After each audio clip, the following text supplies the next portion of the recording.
was going to get it right on time. Good evening.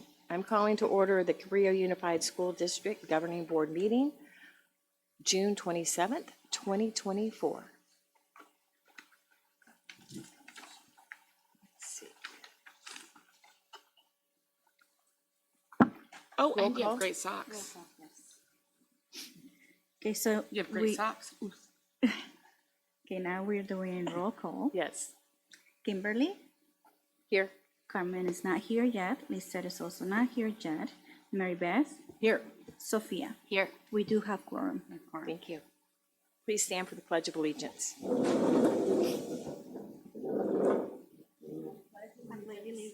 To the flag of the United States of America and to the republic one nation, under God, indivisible, with liberty and justice for all.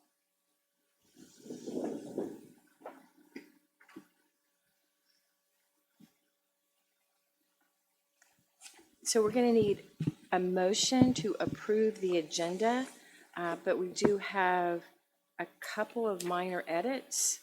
Was there something specific, Leticia, you wanted to speak to? Yes.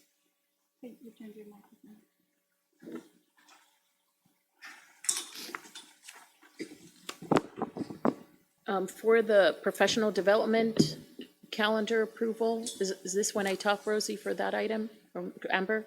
If it's an Yes. edit, yeah. So it's an edit. We want to change the January Super Friday. Instead of January 26th, it was a typo, January 31st. Thank you. And Kim, we spoke about removing the item 4A, approval community schools of music and arts, MOU, yes, to a later meeting. yes, thank you. The exhibit is missing Yeah. the scope There's of missing services. information there. And we also spoke about moving 4F to general for clarification. Thank you. So with those amendments, do I have a motion to approve? Just with a correction to the item that Leticia was speaking to, professional development is in general business, so that should be discussed in general business, not at this time. Okay. So, but with the other two amendments, I'll make a motion to approve the agenda with the two changes of bringing those two items currently listed as 4A We'll drop and 4A. 4F. Well, I guess 4A we're bringing to another meeting. And then Yes. 4F we will bring to general business. Okay. Thank So you. that's a motion. Do you have a second? And the date amendment. The date is for. Okay. The date we're Okay, going to discuss okay, is got it. During that's business. I will Yep. second that. Thank you. Thank you, All in favor? Sophia. Thank you, Mary Beth. So let me just clarify the amendments we did. So we are removing the item 4A, and we're bringing that back in August. And we're moving 4F to general business at the end of the agenda, the general business. Thank you very much. All in favor, please say aye. Aye. Those opposed, please say no. Thank you. Passes 4-0. Thank you very much, which brings us to communications. Did we have any write-in public comments tonight? No written comments. Okay, thank you. CUTA.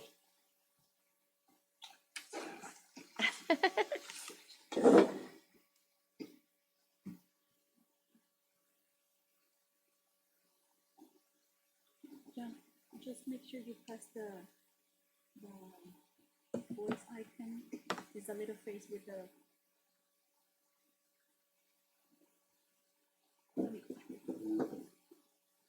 There we go. Good evening, folks. My name is John Carey. I'm the newly elected CUTA president, and I'm here just to kind of remind us where we stand. And as I was coming here tonight, I thought, wouldn't it be great if we didn't have to wear these red shirts anymore? And I thought, well, maybe we'll get to a point where we won't have to. But then I thought, this is really what our goal is as a school board, as a school district. Our job is to find good teachers and to keep them. Now, that being said, This week, 4 teachers at Hatch just announced that they were leaving. And on a personal note, I'm not at Hatch, so I don't necessarily know these 4 teachers. But at the same time, I can think of my time at the high school, and I can think of many, many teachers that have left. And what I would love to do is look at the 3 new teachers that we hired at this high school the last year. And I would like to go to them and say, we love you. We want you to stay. We want you to make this your home. But we have to do more. We continue to hear about the budget, and CUTA is very excited about being able to talk about a budget surplus and some forward thinking as far as the budget goes for next year and the year after. And we also ask that you guys on the school board think about the people who do the job of educating. Now, again, we've got work to do, and I think most importantly, the work we have to do has to do with trust. Okay? We started the year, and we were told that there was no money for any cost of living increase. And then 9 months later, we were told there is a $2 million surplus. So it's really hard for us as a teachers union to believe what we're being told. So, again, we have steps that we need to take. And we need to establish trust. And we need to earn the community's trust. Because all the things I'm talking about weren't told to me. I read them in the newspaper. I read them in the Half Moon Bay Review. So we have to do a little work together. And we have to establish trust between the union, between the school board, and the school district. Thank you. Thank you very much, John. I don't see a CSEA representative here this evening, which brings us to board member reports. Sophia, do you have comments tonight? It's been relatively quiet since we just met 2 weeks ago, two-ish weeks ago, and school's now out. But I did have the opportunity to meet with our new superintendent, Amberly Alva, a couple times, and we just for onboarding and continuing to introduce her to community members and partners. We had a CSBA Legislative Advocacy Committee meeting, and I've done some work with our colleagues at SMCSBA on the executive committee to start planning for next year for those activities. I saw a really interesting article in the New York Times today. It's called "Why U.S. Schools Are Facing Their Biggest Budget Crunch in Years." Oh, and I just got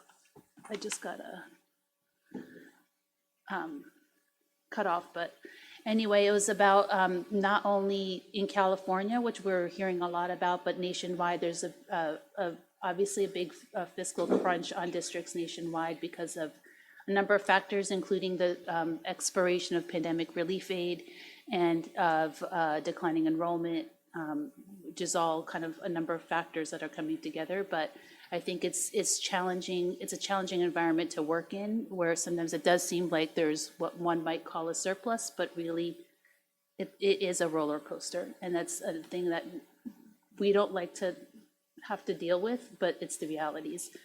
So things change on a day-to-day basis, and it's exceedingly difficult to track that. And I look forward to making some improvements in how we're doing that. I want to just be clear, that's going to be an ongoing forever process. There is no end to refining budget processes. There's no end to fixing budget problems.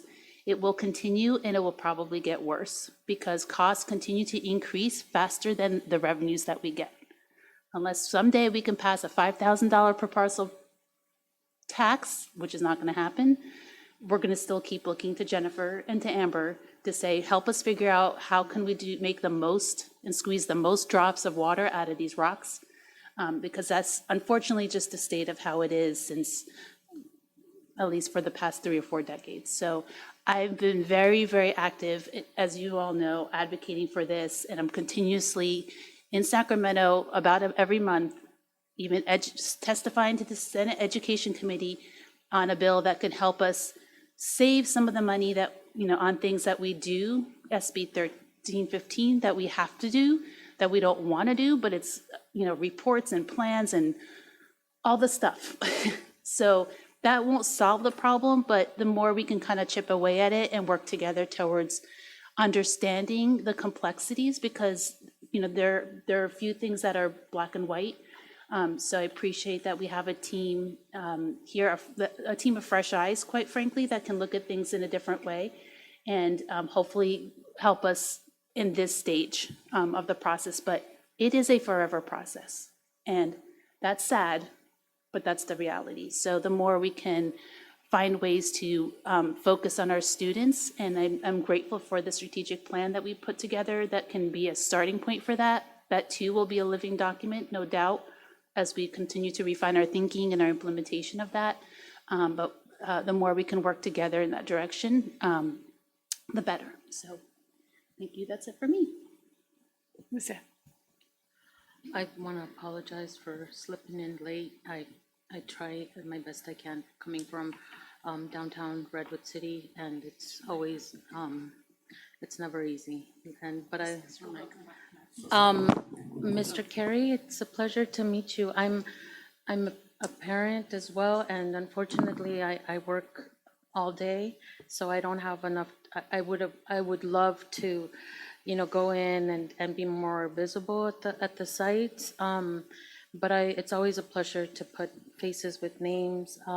My daughter will be going to the high school, so maybe that'll force me to meet. I do apologize, but it's always a pleasure to see teachers and educators and to put a face with them. So maybe we haven't been introduced, but thank you for coming, and it's a pleasure to meet you.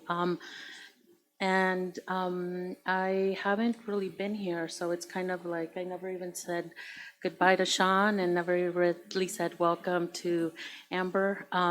But welcome, Amber. And, if Sean's watching, I just never got to say goodbye, and thank you for everything that you did for our district. And, I hope you're enjoying your time. And congratulations and welcome aboard, Amber. And that's about it for me. And welcome for the audience who is going to be here for this exciting meeting. Thank you, Lizette. Mary Beth? I just wanted to say that these two have really hit the ground running. So our new superintendent, I know she's been very busy meeting with lots of people and hearing their thoughts. So if you have thoughts, I know she's willing, and Jennifer's stepped into a big role now too. So I just wanted to welcome them and thank you, because I know they've both been trying really hard. And like Sophia said, I think it'll be great to have fresh eyes on things. It's always good to have other people look at things. So I'm excited for that. So I'm glad you're here. And the only other thing I wanted to say was that I'm off next week. Me and Leticia and Joe Santoni are off to go to Washington, D.C. to accept our award, platinum level, for our Green Ribbon Award, and 10 districts in the entire country got this award. So I think we're all very proud of it, and I'm looking forward to going and learning a lot. They have a lot of different classes and, chances to talk with other people, so it should be a great learning experience. And it's a big honor, so thank you for letting me go and do this, and congratulations to our district and all the people who put in the work for it. It's not just, solar panels, although that's part of it, but it's also, Leticia did a lot of work integrating environmental, scope of experience into all of our learning plans, K through 12 or TK through 12. So anyway, a lot of work was done to win this award, and I'm very grateful to be able to go. So thank you for that. Thank you, Mary Beth. I too want to say thank you to Sean McFettridge and the time he was here, and through this transition. I know it's as we pass the batons, or there can be hiccups, and I think we've actually done a really elegant transition, and I welcome Superintendent Amber Lee Alva, who definitely has hit the ground running and scheduling meetings with each board member one-on-one every week. And just really doubling down and and just dealing with all of the new processes and mentoring our staff and just building the relationship. So thank you for that, and delighted that we have Jennifer on board, and thank you. Yeah, so we won't be too hard on you tonight. My little piece that I want to add is that when I get back from my family time in Arkansas this week, the rest of my summer will be spent refining and revisiting the data that I was working on this past spring, while we're in parallel with all of the iterations and observations and how can we do things better within the district. I still believe it is absolutely essential that we advocate for our funding. We have disparity across San Mateo County. We have 11 districts that are significantly below the county average. And a student in Woodside will receive $269,000 per pupil more than a student in Cabrillo, K through 12. And that's not just. And so I actually spent a week with lobby groups and advocacy groups in Washington, D.C. And so I think there's a lot of parallels to here in California. And I do know that Ray Mueller cares, and that our other elected officials care. And I believe part of it is in how we learn to tell the story, not as a single voice from Cabrillo, but in alignment and collaboration with these other school districts. So this summer, the rest of the summer will be spent learning who we need to connect with and create that collaborative experience so we can have a much bigger voice on all of our behalves.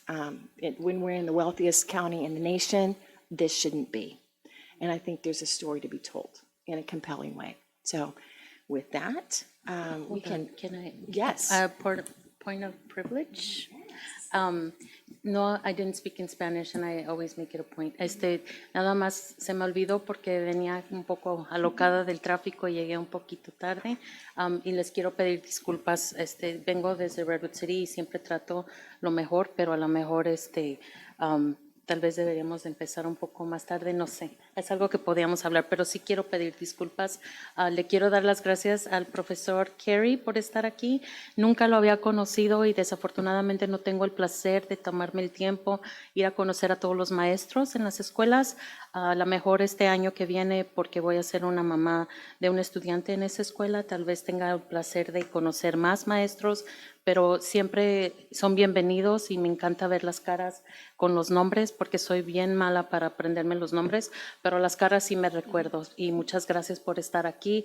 Le quería dar, no había venido la junta anterior por problemas personales y familiares, pero nunca me despedí formalmente de nuestro superintendente anterior, Sean McFetridge, y quiero, si nos estás viendo, te quiero decir que muchas gracias por todo, aprecio todo lo que has hecho y lo que hiciste por nuestro distrito, y realmente toda el apoyo que le diste a la comunidad latina, todo el reconocimiento, y con tu humildad y con tu sensibilidad y más que nada con tus ganas de querer ayudar y escuchar. Muchísimas gracias por todo eso. Y también le quiero bienvenir y darle las felicidades a nuestra nueva superintendente Amber, que está aquí, y le quiero dar la bienvenida y buena suerte. Pero como siempre, los invito a los padres latinos que vengan, que participen, y si no, por lo menos miren los videos. Si alguna vez tienen alguna pregunta, una curiosidad, cualquier cosa, siempre estamos más que disponibles para poder ayudarles. Gracias a Dios tenemos a Rosie, que siempre es es una maravilla siempre, porque ella siempre nos ha ayudado muchísimo, y yo sé que ella está aquí para la comunidad, pero igual, por favor, déjenos saber cualquier inquietud, cualquier pregunta, y gracias por estar aquí. May, a quick point of privilege because my computer's glitching when I started speaking. I also wanted to give a warm welcome to Mr. Carey. If we were chatting earlier and I kind of forgot to do that with my formal comments, I just wanted to extend a warm welcome to you and thank you for your partnership. Thank you, board members. Superintendent Liava.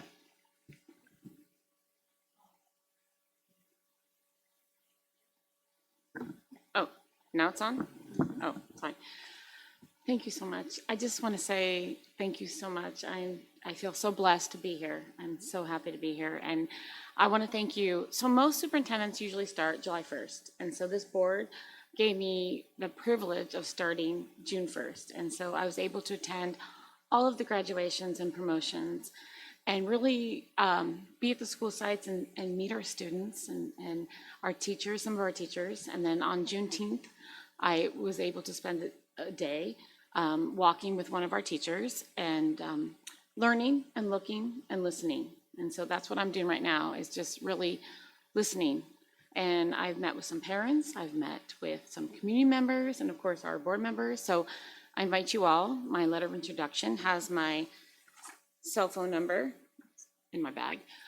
Please call me, reach out. I would love to meet with you and talk with you. And I want to know how I can serve you. I really believe that I was called to lead here in Cabrillo, and I want to serve you.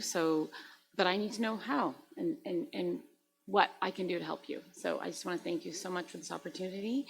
And I'm just really excited to be here. And so I thank you for all of your comments. And I want to thank our board members for their thoughtful comments, because you ask a lot of questions, and that's what a board member should do. You are elected officials and you answer to your constituents, and you make me a better leader and you make my staff better leaders. So thank you. President Hines, please continue to ask the hard questions. And please help me to be a better leader to our community. So thank you. I'm so excited to be here. Thank you, Superintendent Liava. Next is our consent agenda. And a reminder that we pulled item 4A because documentation and information was incomplete. That will be brought back another time. And we are moving item 4F to the end of the agenda so we can have a quick conversation. Do I have a motion to approve? So I'll second. Lizette first, Mary Beth second. Thank you. So we do roll call for a consent agenda. Kimberly? Aye. Carmen is absent. Lisette? Mary Beth? Aye. Sophia? Aye. Passes 4-0. Next item is 5A, approval of Prop 28 expenditure plan.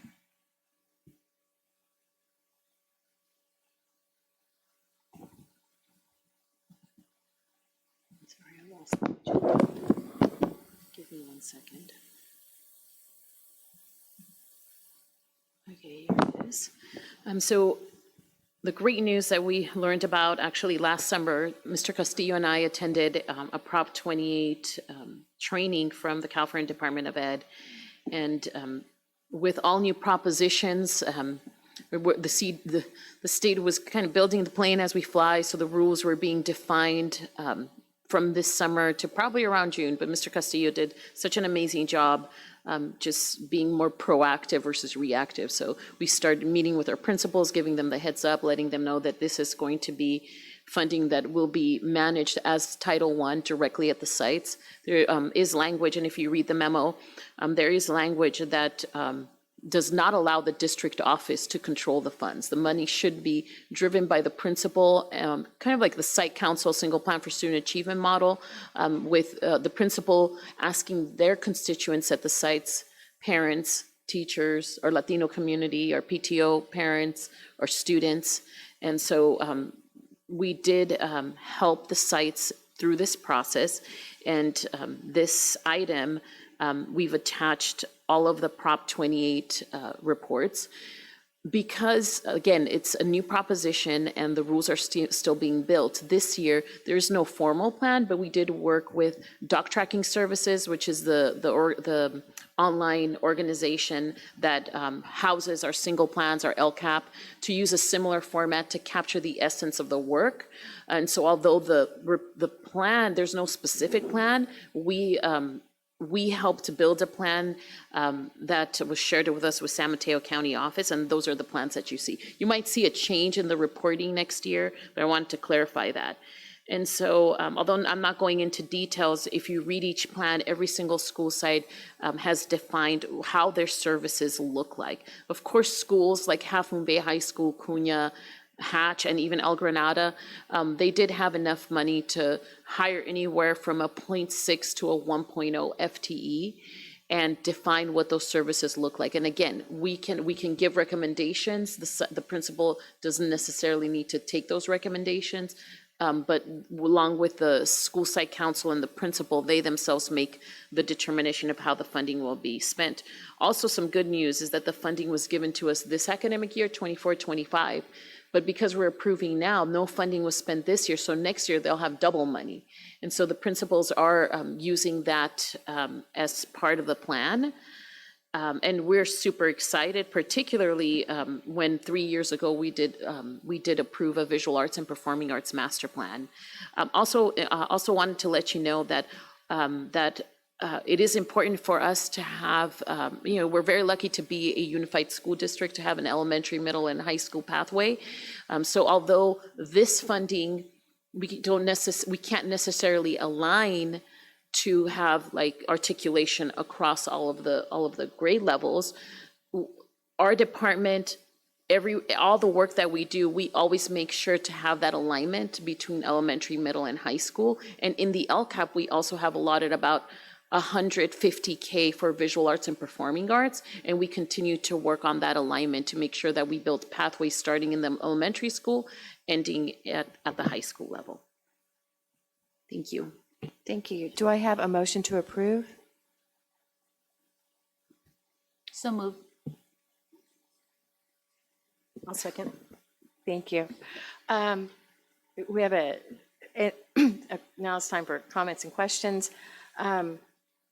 I appreciate the overview, and regarding articulation, I'm very proud of what we did on the visual and performing arts plan. Would it be possible to bring that plan back and talk and show us what that articulation might look like? Because quite frankly, as a parent who saw connectivity at times when things were really healthy across all of the arts, music, theater, and all of the visual arts, and my kids had it, absolutely. I have watched it decline since 2012.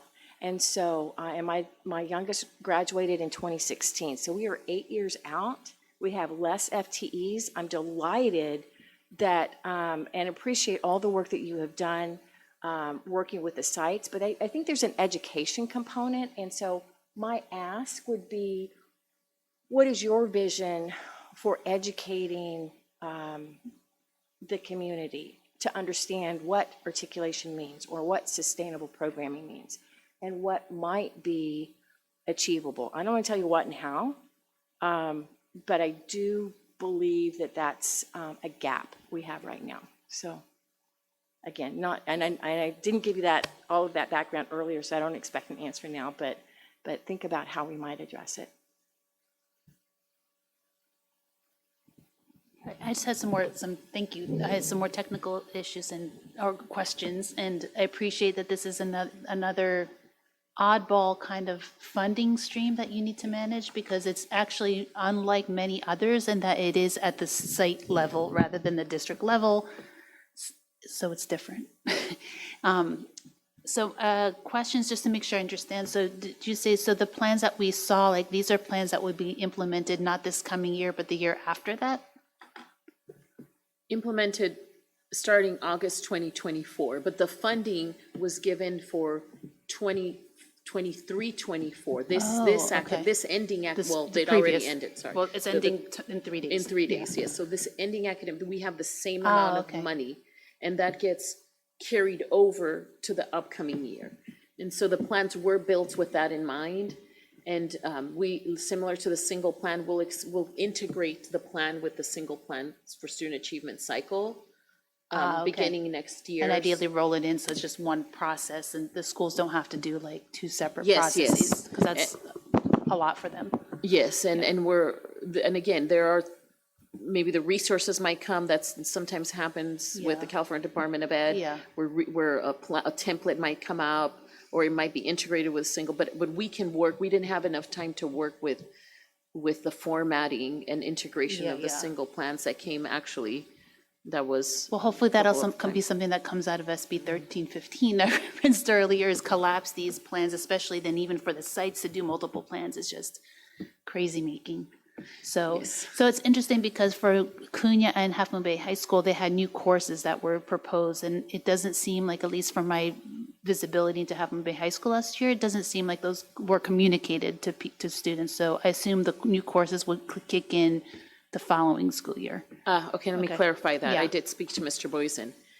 So all elementary school sites and the middle school are launching this academic year. Now, Okay. high school, because the program planning handbook happens in January. Yeah. It was too late. Yeah, that's what I to thought. add that to Okay. the program planning handbook. So the high school will have actually a lot more money. Yeah, As they. the following For year. the following Okay. year. And speaking about articulation and alignment, we are looking at CTE pathways for the visual arts and performing arts, because we do have a strong visual arts and performing arts Mm-hmm. Yeah. pathway at the high school. Half Moon Bay High School. Having by high school, and growing VAPA pathways in elementary and middle school, particularly on the culturally relevant opportunities for our students. I've heard that from Mr. Boysen, that some of the teachers at the high school are talking about mariachi, folklorico, like small, like integration of more culturally relevant arts through the courses that exist, and expanding that, both on the visual arts, performing arts, and music. And so we'll begin to see a lot more growth, and should Amber allow us, and like Kim mentioned, we can come back after the start of the year to bring an update of what that looks like, and how that's being defined. Well, the plan does tell you what it's additional sections for visual arts and performing arts, but we can mention more on that. This last year was, we had a challenge, even our VAPA contractors had a challenge with staffing. It's something that isn't particular to education. Also, our education organizations have a hard time staffing, so this is the reason why we were exploring different contractors for the upcoming year that we'll bring back in August. Okay, that's what I was gonna follow up on, is because I think there were mentions in these plans of a Hatch VAPA teacher and an El Granada Fairlawn View music teacher. Are those positions that we're hiring for? Well, I guess the one we did approve, it was in the consent, the Hatch VAPA. Those are new positions that I guess presumably we'll see job descriptions for. So I I can know answer this because the I did timing's a talk to little bit weird. Bianca. Okay. Similar to all our our visual arts and performing arts teachers in middle and high school, as we currently have them, there is a teacher job description that is already approved, and from that, then we we post that on EdJoin based on the credential that we need. And so Okay. the posting. So it's the same job description. It's the same just job a description. different assignment, if you Correct, will. different Okay. assignment. Okay, so those are existing, okay. And will those roles then those staff roles then will be funded from Prop 28, correct? Yes, Okay. correct. And then you said that contract that we'll be pulling back in August, and I guess help me figure out like how that's going to fit in the existing like art and action programs and music for minors in elementary school. How does this capture that or not capture that? Music for minors didn't work out. So when we Okay. surveyed our teachers, we surveyed And not because it wasn't a great service, it was because they couldn't hire teachers.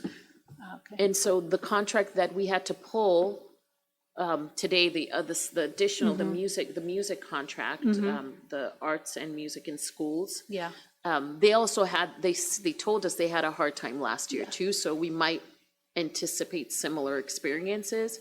But we're talking about $100,000 approximately, and actually it's less, it's slightly less, maybe $90,000 for services for TK through 5, TK through 3rd, 30 sessions of 30 minutes per year. So similar, 4 and 5, 30 sessions, 45 minutes for 4 and 5. So it's the same number of minutes, as we wanted to make sure that the minutes did not get decreased for our students.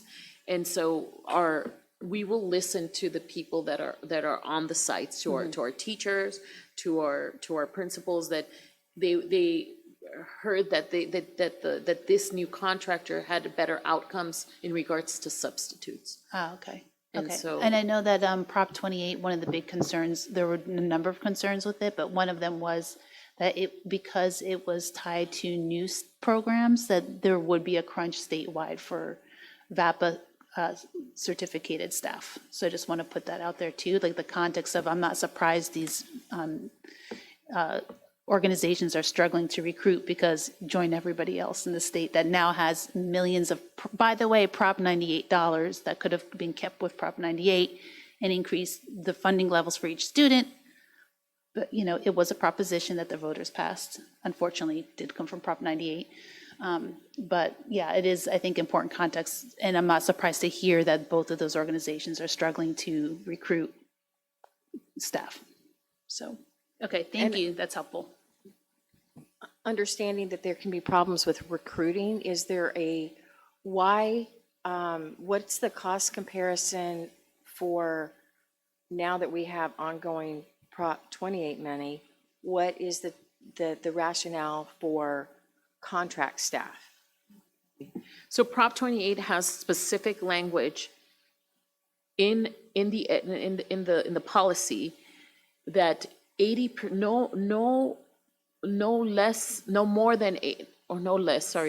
than 80% can be contractors. So only 20, we can have contractors 20%, 15%, but 80% has to be hired staff that have health and welfare at each district. It's required. And so could a staff, when I hear $90,000 or $100,000, that sounds like it would fund a teacher. And the difference between a contractor coming in means a teacher has to stay with the class, as opposed to someone who's an actual credentialed teacher in the classroom, that can allow teachers to have a prep. Am I misunderstanding that? No, but when we actually had that the first year I was here, we had one full-time, or we can look at our science teacher. The science teacher is a 1 FTE that only serves 5th grade for more than 120,000, but it's comparable, right? So using that example, serving only one hired fully credentialed staff has only time enough in the day to serve one time, and they don't serve it every day, they serve it once a week, 5th grade across the district. This contract for $100K serves for mainly the entire year, 30 weeks, for 30 to 45 minutes a day. So we're getting more services. It's just different programming. But is it It's more than more- is it's it more it's- than one FTE? What's the FTE equivalent? The FT5 of 6, actually 7, because we have TK, 7.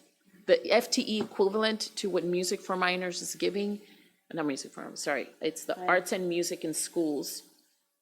Not the arts, So how many? It's like if you had on-site full-time teachers, how many? 7. That's the equivalent. So when we're comparing the contract and the number of minutes that a full-time FTE, it's as if the contract is giving us 7 FTE. Okay, it may be 7 people, but then it's probably not 7 full-time, because that would mean that you're only making $15,000 a year. So again, I think. No, it's 7 full-time, because the contract has specific language about travel time. And so when we're hiring staff that's traveling to multiple sites, that staff, we have to give anywhere from, I think, over an hour. We have to No, give, that I understand, but again, we can sidebar and have a longer conversation. So I was just trying to understand, I do understand the travel time, I just wanted to understand what the equivalent number of people providing those services, so we can take that offline. It sounds like other just roughly, questions? like a roughly 5-to-1 ratio. All that matters is the minutes, because I think the point is with the agency, they're getting economies of scale. I'm just saying, financially, somewhere for a teacher, if it's a real teacher, and even if it's contracted out, there's a disconnect somewhere. So we'll sidebar it, and I'll try to draw it out, but it's not, I just wanted to understand, and I do, it's minutes a day and number of teachers, but, it's the difference between one person who's highly qualified, providing services, providing a prep, and covering a school. And again, it's different, I understand it's sometimes it's apples and oranges, but it's something I think worth having a fuller conversation in the fall. So, thank you. I just want to say thank you for bringing this to us. And then I love the fact that every school has different needs, and to give them that power so that it doesn't come from the district and it doesn't come from you, that they have to spend their money on this program or that program, especially since every school, they're just different. It's just different. Even though they're elementary, every school is a little different. So I really appreciate that. And then now that we're more in tune to the effects of the learning loss, I think this is a great opportunity to improve, because we can always improve. Even though something's been successful, I think we need to look at things outside the box and see how we can improve, because there's not enough money and the learning loss is real. And I would love to have an expert, and I'm not an expert. I don't know if teachers are going to get mad at me for saying this, but I would love to have an expert and do all that, because they're expert at what they do.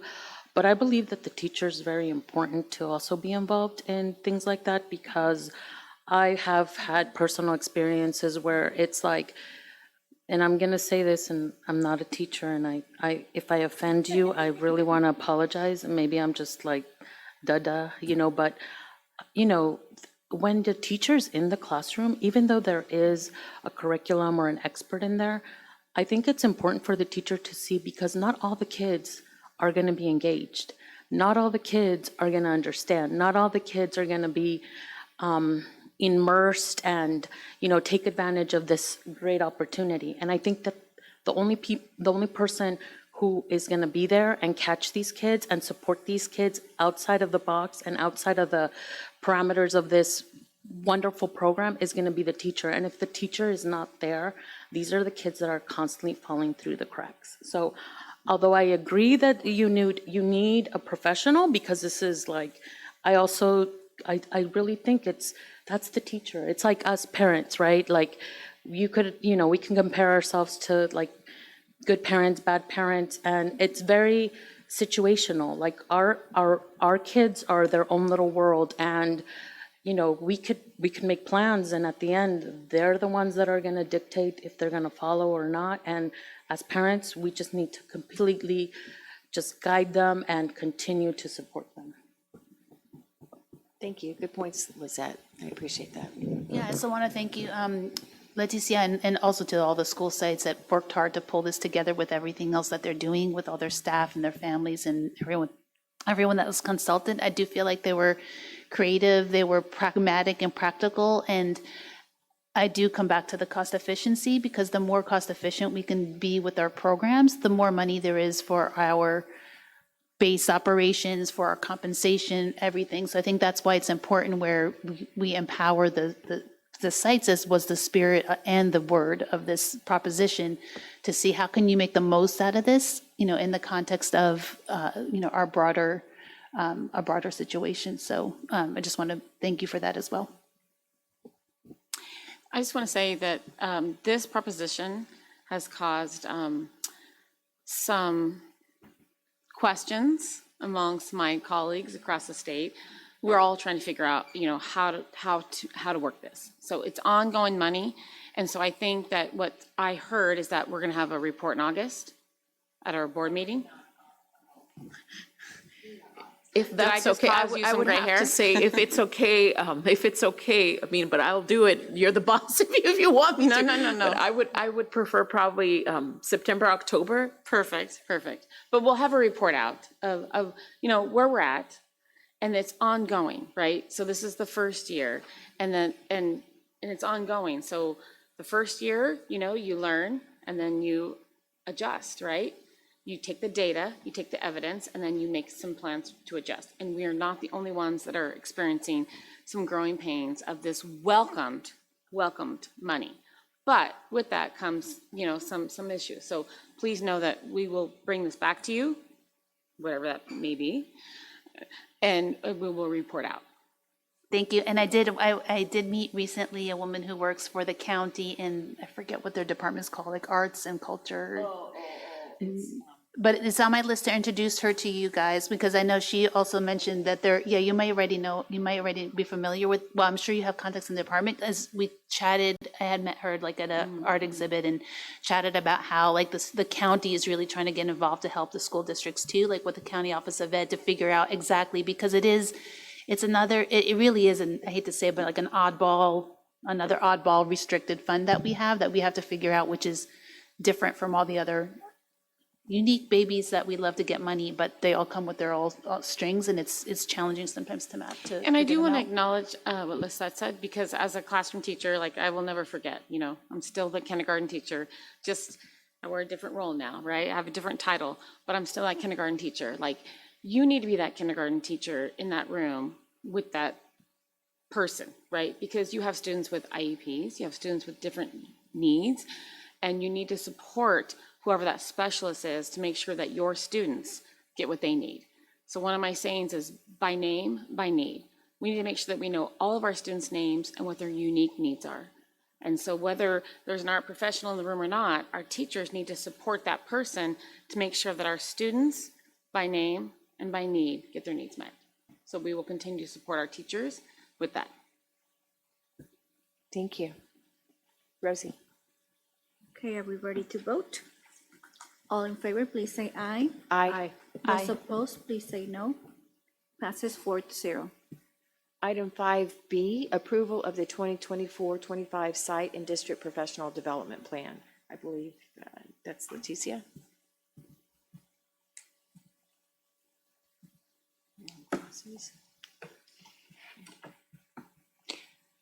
So before you present, I would like to bring this item back as a board report, just really talking about like what are we doing with professional development, and maybe even have some teachers kind of share out of what we're doing.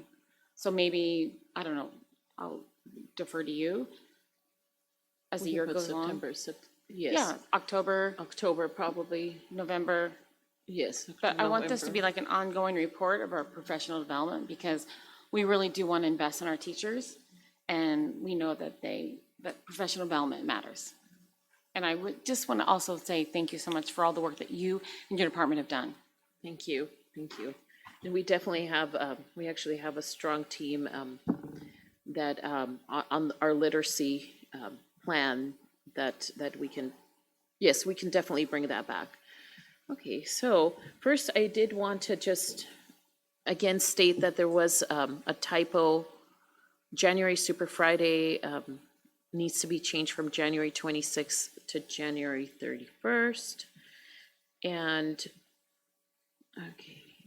And so here you're going to see, I'm sorry, give me 1 second. I lost the. Every year, we come, and this is part of our CUTA contract, where principals in collaboration with the site leadership team and site staff get together and choose topics to around professional development for 6, we call them Super Fridays, but 6 professional development days. The 7th actually being the first day of staff back to Cabrillo Unified School District. August 12th is the 7th, is this the 7th super or 7th professional development day. But here in this memo, you're going to see the professional development plan for the 6 Super Fridays throughout the school year. And as part of the attachment, you're going to see the elementary professional development plan.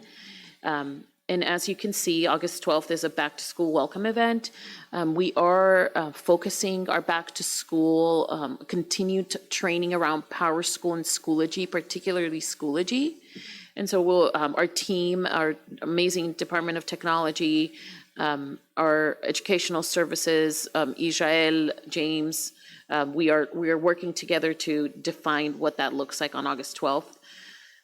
And if you look at elementary from the district, so the way the professional development is set up is that out of the 6, after the 12th, we have 6 Super Fridays. Half of them, the district office will choose professional development topics to support our sites, and the other half, the sites select topics that are pertinent to their site. So if you look, the bands that are more of like a khaki color, we really are looking at, for elementary, focusing on the science of reading, instructional best practices. As we speak, we do have teams of our literacy experts and literacy coaches that are getting trained around the science of reading this summer, and we will be developing that professional development plan after the development day on September 13th to continue that work. We also, part of growth and closing the achievement gap is data. Data is important for us to really look at where the gaps are, look at where, as our superintendent mentioned, the need. What is the need? We need to define the need, and data is super important for us to see where the gaps are. So we are looking at the data for benchmark assessments, our previous ELA adoption, Advanced Adelante, on January 31st. And lastly, March 28th, we'll be looking at more of the phonemic awareness piece of reading, more the how English works, more the technical piece of literacy. So that will be the last Super Friday for the district office. And then I'm not going into details, but the white bars will tell you the specific topics that every single school chose around their Super Friday topic in professional development. For secondary, for the district office, we are working with San Mateo County Office of Education and focusing around student engagement, but different pillars around student engagement.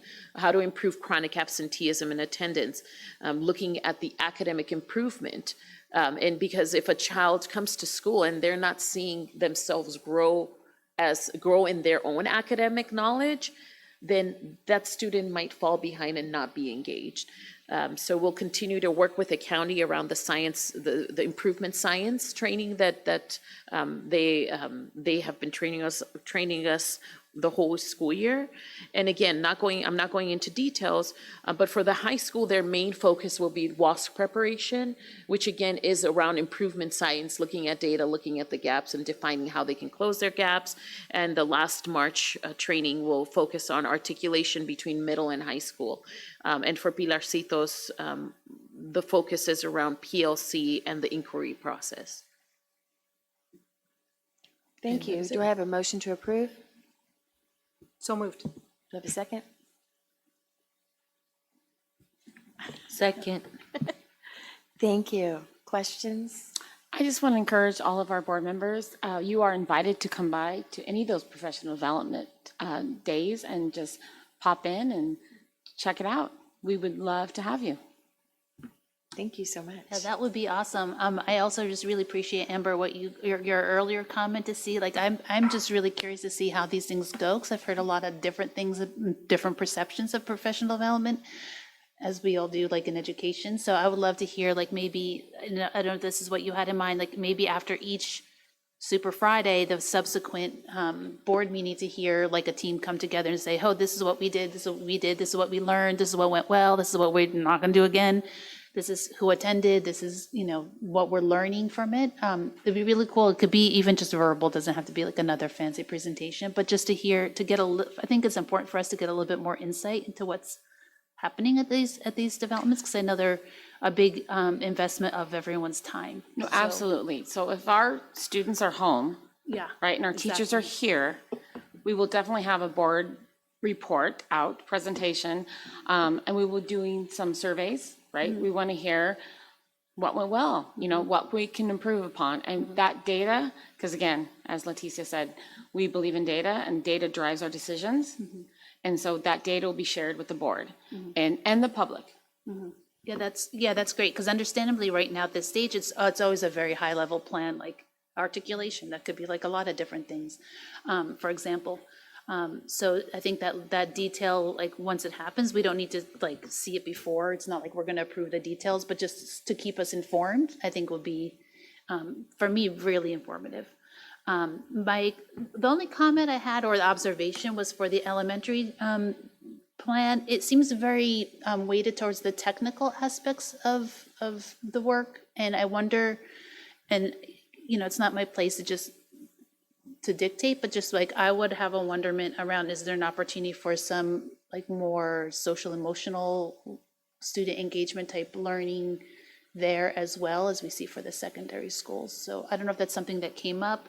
I know there's always a ton of like curriculum work to do, and like the more technical aspects of things, but just looking at it, it seems like they're little like caring humans that need to learn how to like get along with each other and deal with their emotions. And I think that's such a big part of every stage of childhood. So that will be my only observation, and maybe that's something that folks will want to integrate into this, but that's just my only observation there.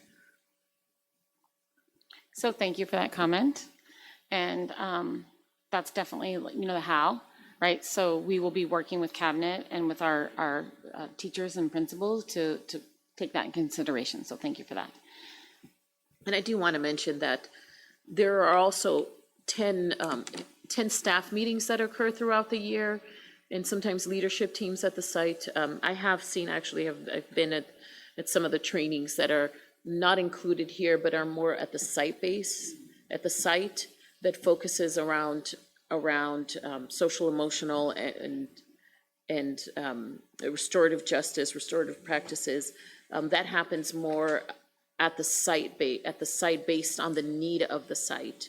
An idea also would be to integrate and add a slide around a professional development update while the sites come and present next year. I'm just thinking out loud of how we can capture, because it'll be hard to bring all the principals every board meeting to give an update, because it's massive, right? Like, we have professional development across the district, but we can maybe later talk about how that looks like, but we can definitely bring some of that back.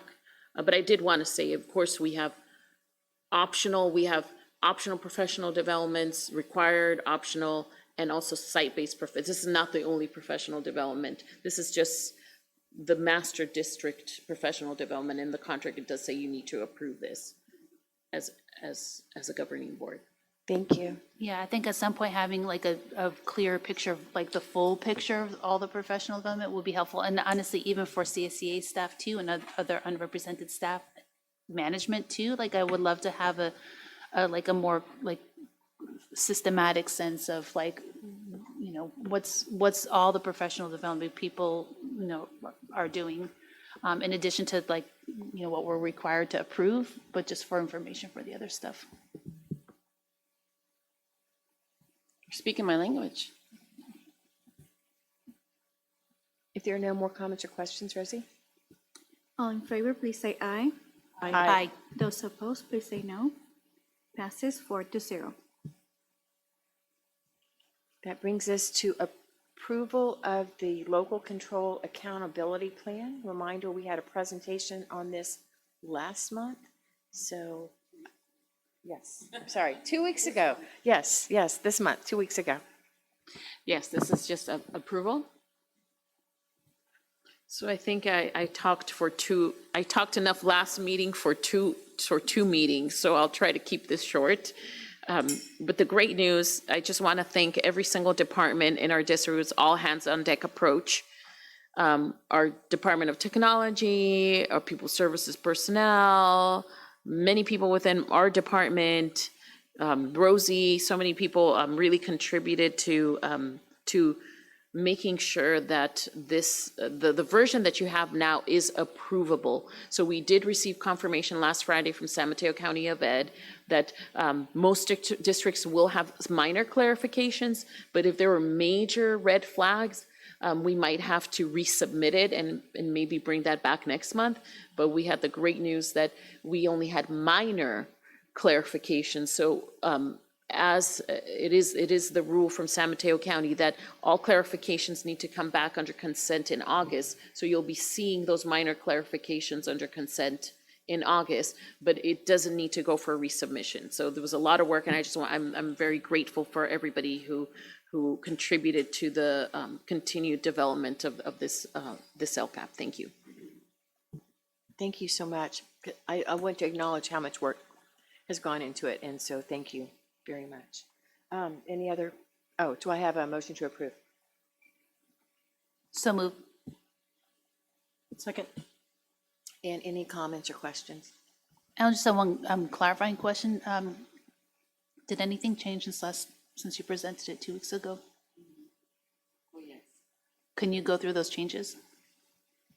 I mean, like High meaningful. level, Yeah. high level would, I mean, most of it was, the data was there, but most of it was more technical. Thank you, Jennifer, because Jennifer was like a superwoman helping us with the fiscal piece. Some of the fiscal pieces changed, where it was just an update of the number should be represented in 3 different locations, and we only had it in 1. Some of it was, again, the program language that was represented in one section, and it should have been in a different section. Consistency of the metrics, like if we're right, I mean, and it was like to the period, to the dash. If we're using a dash as a baseline, it had to have a dash in 3 years. Yeah, so they're very, I mean, there were 22, let me tell you, and I couldn't count them because there were multiple midnights that I had the LCAP and the 22-page document from San Mateo County with changes. But those were the major changes. Yeah, I would consider those non-substantive. Everything you just described, like that's editorial. There were editorial changes, Yeah. Sophia. That's like I think I copy- have to say. Yeah, but not as far as the board is concerned, no substantive changes. All Like, of the changes were format or. superficial. Yes, and Yeah. I want to give a huge. That's what I just wanted to confirm. I know it's a huge lot of work. shout out as someone who has written many LCAPs and was part of the LCAP process back in 2012 when it was first designed, and it was a Word document, and the format kept changing every time you type something in. It's terrible. I just want to thank Leticia and her department, but all of the changes were very minor. Yeah, in that's the amazing. sense for you all. Yeah. Not for her, but for you all. Yeah, to be clear, minor in terms of like our approval of the content. correct. And I super agree, it's almost more painful when it's like not important from the It was a boatload substantive of- plays, when it's like dots and dashes and that kind of stuff. So thank you for the Herculean task. And they That- literally look at commas. Yeah. And that's like dashes. yeah. Going back to SB 1315, well, hopefully. Again, right. This is, LCAP is like the most, I'm sorry, I'm not going to say the most useless document, but it's kind of like. I think I not- had that it's- opinion when I yeah, came in It's not, 2016. and honestly, the template's gotten worse. Like every year it's Yeah. getting worse. So thank you for dealing with it and unfortunately spending a lot of time on it because I know it's not really what you would both be, and all that went into it would be necessarily preferred to do because there's more substantive things to be thinking about and doing. But compliance is compliance and you got to do it. Yeah, like kids, that would be nice. So thank you for doing all the required work. Anyone else? I just want to say something funny about the El Cap. So before it was the noun, now it's the verb. Leticia always said, "Oh, I'm El Caping." Oh, I was El Caping last night. It's a verb, huh? Uh-huh. It's like email used to be a noun, and then Yeah. it became a verb. Okay. All in favor, please say aye. Aye. Those opposed, please say no. Passes 4-0. Thank you so much. Next up is item 5D, adoption of CUSD budget for the fiscal year 24-25.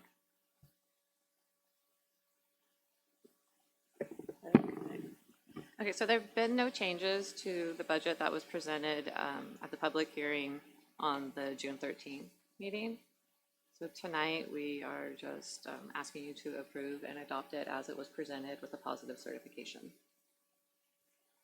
Do I have a motion to approve? Oh, I'm sorry. With that, I just want to say that I am so grateful and so blessed to have Jennifer as our new CBO. And we know and we acknowledge to our teachers, to our community, that we have some work to do with our budget. And we are going to link arms together and with you all and make the changes that we need to make to fix our budget so that we can adequately compensate all of our employees. So we have work to do. Thank you. Do I have a motion to approve? So moved. Second? I'll second, okay. Questions, comments? Again, thank you so much, Jennifer and Amber, coming on board and coming up to speed on it, and appreciate the acknowledgement that there's still some work to do, and the board supports you in doing that, so thanks. Always work to do. I just want to acknowledge we had a budget committee meeting last week, which was really good. So thank you for Jennifer taking the helm on that and your leadership on that. And there was some really good comments and questions that came up on that meeting. I didn't know all of them, but I just want to make it clear that although we don't always, Mary Beth and I sit in that committee, and thank you, Amber, also for being there. And though we don't always formally report out from that, I just want to say that I know I believe Mary Beth as well, and I think staff too, will take what we hear from the budget committee, and even if it doesn't come out explicitly as feedback from the budget committee when we are here at a board meeting, to me, it's always in our minds. So I just want to acknowledge that and thank the folks that continue to work on that group. One thing that did come up with that group was a little bit of confusion around the numbers that we presented last month, a couple weeks ago, with regards to what appears to be a budget surplus, which we've heard referenced earlier. But important to note, a big caveat that may not be clear to everybody, that what is not included in this budget. So maybe Jennifer, can you speak to what is not included in this budget right now? Sure, there's no salary increase that has been offered to any of the unions.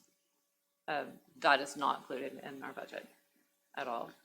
And I just want to add too that we are meeting again to negotiate on July 3rd. So we're continuing our negotiation process. And I want to be really careful that I'm not violating any Brown Act or any bad faith bargaining. But we are continuing to work with our partners. Right. So just to be clear for everybody, this budget proposal does not include the impacts of compensation increases that would Correct. result from any offers that have been made out there, and would presumably, per board policy, be also transposed to all employees. Correct. And we do have a very public fact-finding report. Yeah. So that is not included. And that recommendation was made. Yep. Do we have a ballpark numbers that we can use, like when we're looking at this budget? Because if we look, like, for example, at slide, I did ask Jennifer to okay. prepare that. And Thank you. because she's so awesome. Yeah, thank you. Yeah, because just like when we see numbers like 6 million, that looks like I want to have a party, but that's not like a real number. I think what you're asking me, and what's how I can answer Yeah. that without violating any negotiation. We got our watcher right there. Yeah. So making sure. the You'll check us, cost, right? the cost of 1% for all employees in the district is 329,388. So you can do your own math with that in a way of calculating, you know, the offers, the fact-finding report. With 6%, right, fact finding? Yeah. So 4 plus 2 contingent. Plus two, plus So two. so the 2, Plus yeah. 2 plus 2 plus 2. Okay, so we're not permitted to give to this board for approval of the budget. You cannot give us like the budget impact here. We can say what 1% is. Oh, sorry. Okay, We can say what 1% is, and then you, because again, yeah, you give me direction, yeah. and then I then go. So we've given you what 1% is Yeah. roughly. So that's 1% cost of 1% for all employees All for employees. 1 year. For 1 year, which is ongoing, Yeah, and that includes classified, certificated, and management. yes. yep. And would start whenever that, Whatever any is compensation would negotiated. start, be it this year, previous years, whatever. So would have to, I think that's the important thing when people, if they have to calculate it themselves, that they're calculating the full amount. That's ongoing. Yeah, that's ongoing, yeah. And that is based off of the 23-24 estimated actuals report. Okay, so last year, so that number would increase in future years because of step and column? I mean, there's a lot of factors. It's always Yeah, changing. yeah. Right now with resignations, we could be Yeah. replacing senior teachers with new Yeah. teachers. That could go down. Yeah, It's always changing, but that's a snapshot in Okay, time. plus and and that was minus. estimated yeah, actuals. okay, There's so many things that go into that, that Yeah. it's really hard. Like, for example, we have a dual immersion program. And to get qualified B-clad teachers, sometimes that comes with a cost. You know, if you have to look outwards, you know, in other countries and to qualify them. So it just all depends. yeah. Okay, well, I think as you guys get the, kind of more of your handle on the budget and you acclimate to it and you understand where it is now, where you want it to go, I think there'd be like a couple things that would be helpful to do, and we can talk about it later too, in terms of like potential future board items, but having like a little bit more of a hand on that kind of stuff, I think is important for the board to see too, like the, So say a little bit more about that, so I have like a clear little bit understanding. more on what are the different costs, like you said, I think a really good point, like when you, for like an immersion program, if you have to tend to recruit ex-US for that, then that's an additional cost, like that should be something that we're aware of in a more concrete way as you get like a handle on it. We could probably add that to the fiscal update. Yeah, like more, basically, I guess I'm just asking for more like personnel cost data. Stipends is also for me another area that I don't like understand thoroughly enough, I think, for this thing. So as you kind of like get it together, it'd be helpful to see. Is your microphone not working? Yeah. So we have a huge liability for stipends, so we need to look at that Okay. as well, just from a fiscal standpoint. Yeah.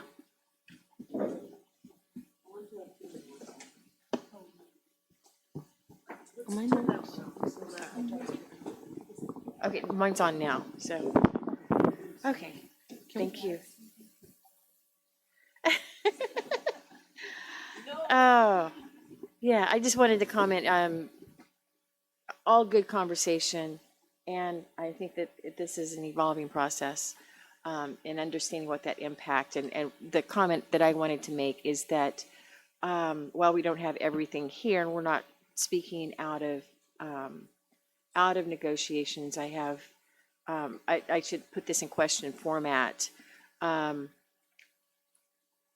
You guys are you able to then work with the union and show them like the if we do a certain, yeah, I want to just make sure that we're sticking to our agenda. Okay. And this would, so we can meet per Brown Act outside, which is all of us for Okay. negotiations. So maybe that might be a better, okay. And I was just Yeah. saying that while it can be confusing for individuals, can. I trust that you got lots of smart people in the room and that information exchange can go well. yes. That was my hope. Yes, absolutely, So- absolutely. And Yeah. we all want the same Yeah. same end. Absolutely. You know, we just want to all work collaboratively together. Well, and I appreciate that,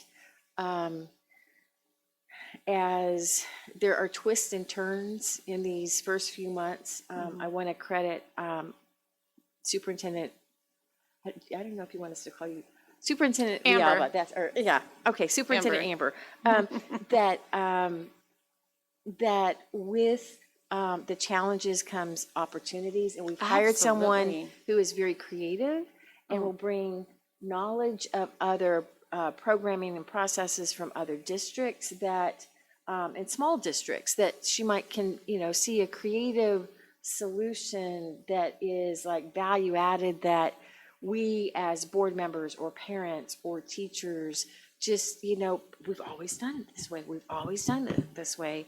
And I welcome that fresh set of eyes and viewpoint. So, Well, thank you. Thank you very much. I appreciate that. Another question. okay, go ahead. Yeah, another question. Jennifer, last time you had presented, and I see it's in the slides this time as well, that there's a pretty big assumption that this budget includes, which is that there will be $450,000 in additional cuts made starting this year, i.e. in 3 days. It's tagged as, if I understand correctly, in the budget, like in the SACS report, as maintenance operations, but we know that there's not that much probably even there to cut. That would be like negative. So can you tell us a little bit about the process for preparing to make those $450,000 in cuts like in 3 days? So the 450,000 is completely out of the maintenance and operations budget, and the 4,000s and 5,000s, so the supplies and the services. And as far as a plan for realizing that, we're looking at every opportunity that we have within. It can't come just from maintenance. The maintenance budget can be reduced along with other departments. Take advantage of any vacancies. It's going to have to come from a little bit of everywhere. So I just want to say, am I on? Yeah. Okay. So my cabinet consists of HR and business and myself, and ed services, and we meet often and regularly. And this is on the forefront of our agenda. Always, always, always. So we are looking at that all the time. And there's going to be, as I said before, it can't just come from maintenance. And I want you all to be aware, and I want our public to be aware, when we say that these cuts, while on paper, look at them from maintenance, are not touching kids, every decision we make touches kids. I used the example last time of when you cut from maintenance and operations, that means that as a classroom teacher, your trash maybe doesn't get taken out every day, every week. And I'm still a teacher, right? And that was a big deal, not having my trash taken out. I taught kindergarten. Kindergartens are messy. And so every decision we make affects kids, and we know that, and we carry that responsibility heavily, and it weighs on us seriously. So we're looking at everything. So every hire, from now on, a new policy is that no hires will take place unless it comes to the superintendent's office and through cabinet. We're evaluating every single decision that we make, trying to figure out how we can make these cuts for 24, 25, and then and ongoing. I don't know if that answers your question, but you asked a really good question, and I think that the public needs to be aware of that. We have some serious moves to make now. Like you said, 3 days, Yeah. right? And I think Mary Beth alluded to it earlier, and I did also, I think, maybe my opening comments, that I think this is the norm. This is going to be normal. Like, we're always going to be in efficiency mode. And I don't mean that to sound fatalistic, but just because of the state of the revenues, and I don't see us having exceedingly higher revenues anytime soon, even with the slight increase in parcel tax revenue that will give us maybe $500,000 a year increase over what we have now. Mind you, by the way, this whole time since we passed that parcel tax 5 or 6 years ago, however many years ago it was, it's been flat. So that has increased 0, and we use that for staff. So when we're making forecasts that our property tax revenues, which are the bulk of our revenues, not all of it, but it's the bulk of it, now we bump that up to 2.5% every year.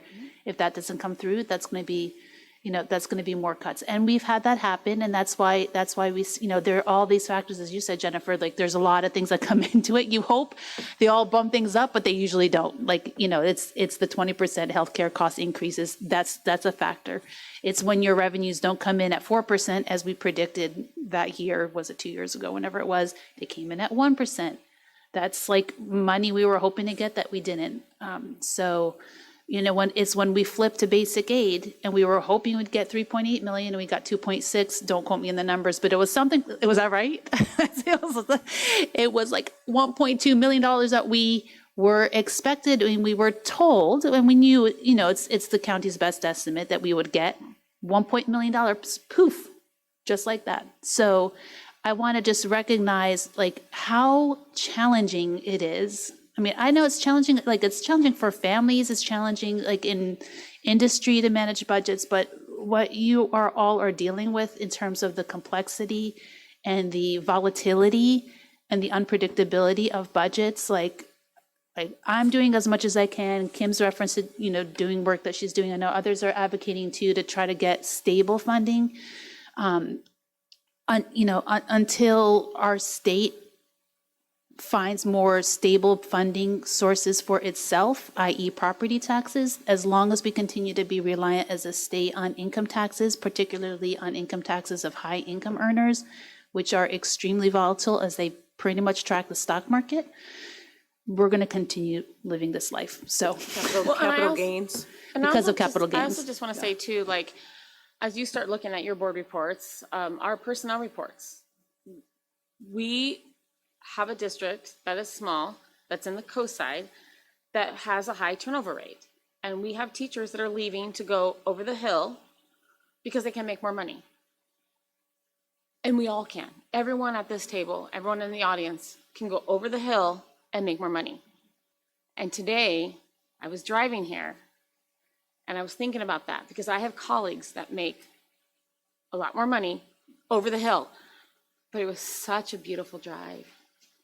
And I was just marveling at what a blessing I have to be able to serve our students. And then I went to the grocery store and I met a clerk that was a former student of ours.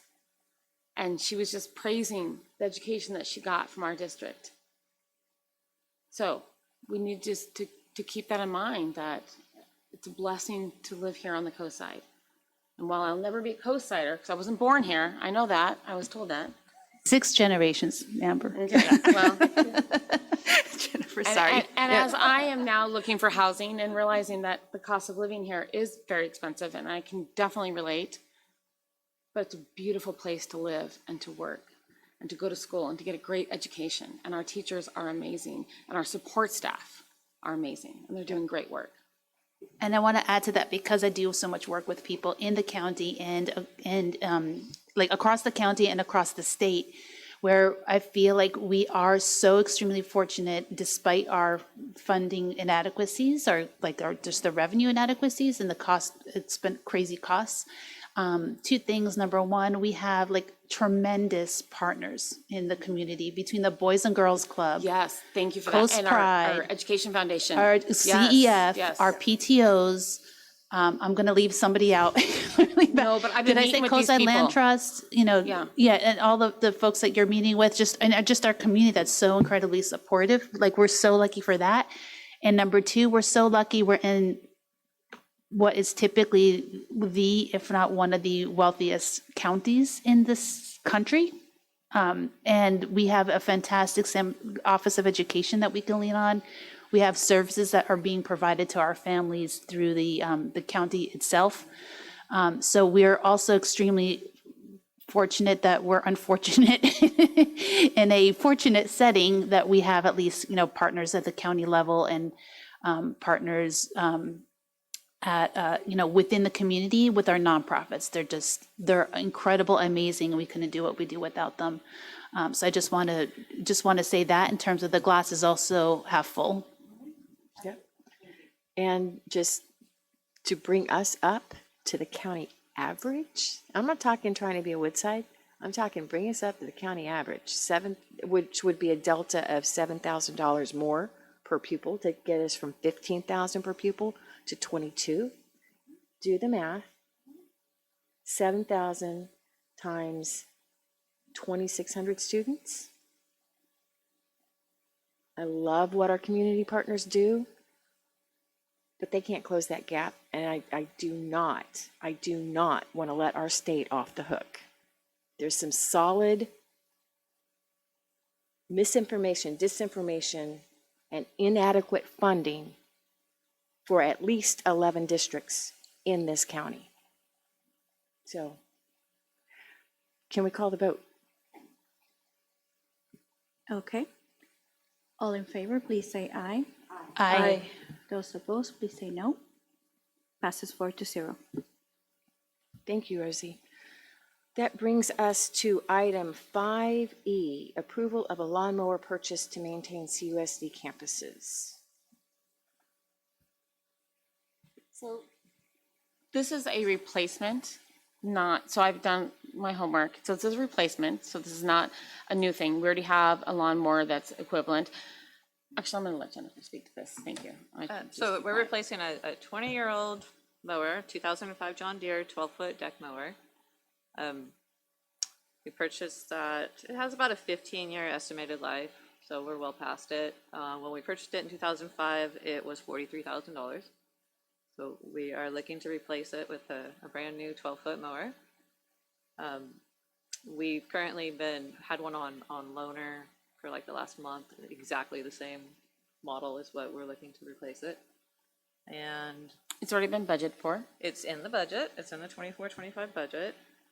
We would use this mower in the fields at Hatch, Fairland View, El Granada, some of the grounds areas at the high school in Cunha, along with our surplus properties. We do own a smaller mower that we also use for some of the areas that are not accessible to the larger mower. And they currently mow every Thursday. Every Thursday is a mow day, and then they mow more often if they can, but every Thursday they're out there mowing. And we did also look into if we could lease it, and there are no mowers of this size available to be leased.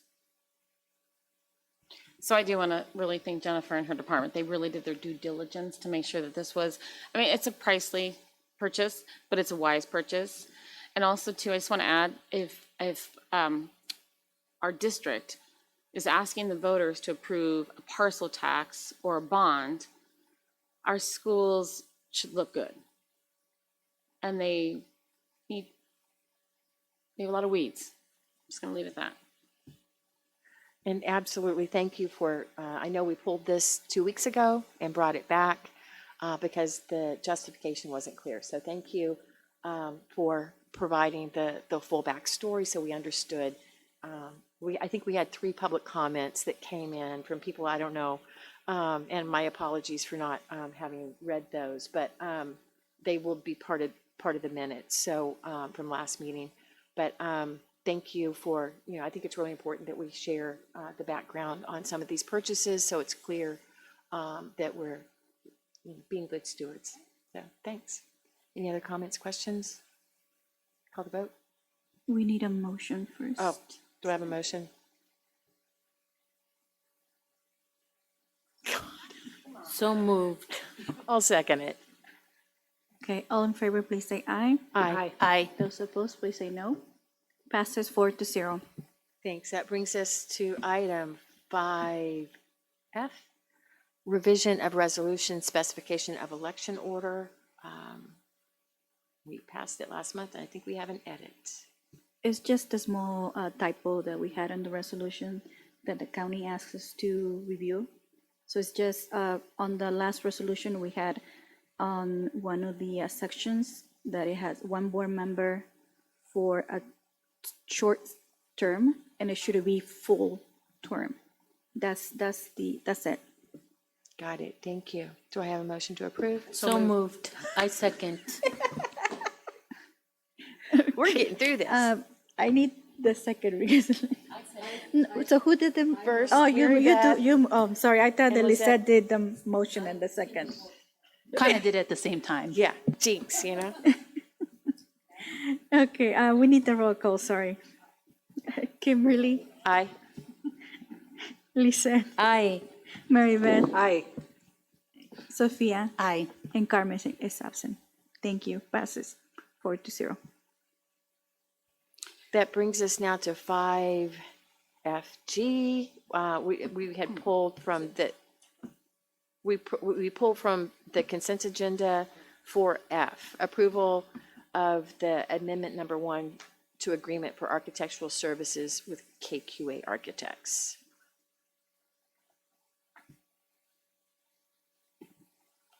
Good evening. So just wanted to explain a little bit on the current amendment request by QKA.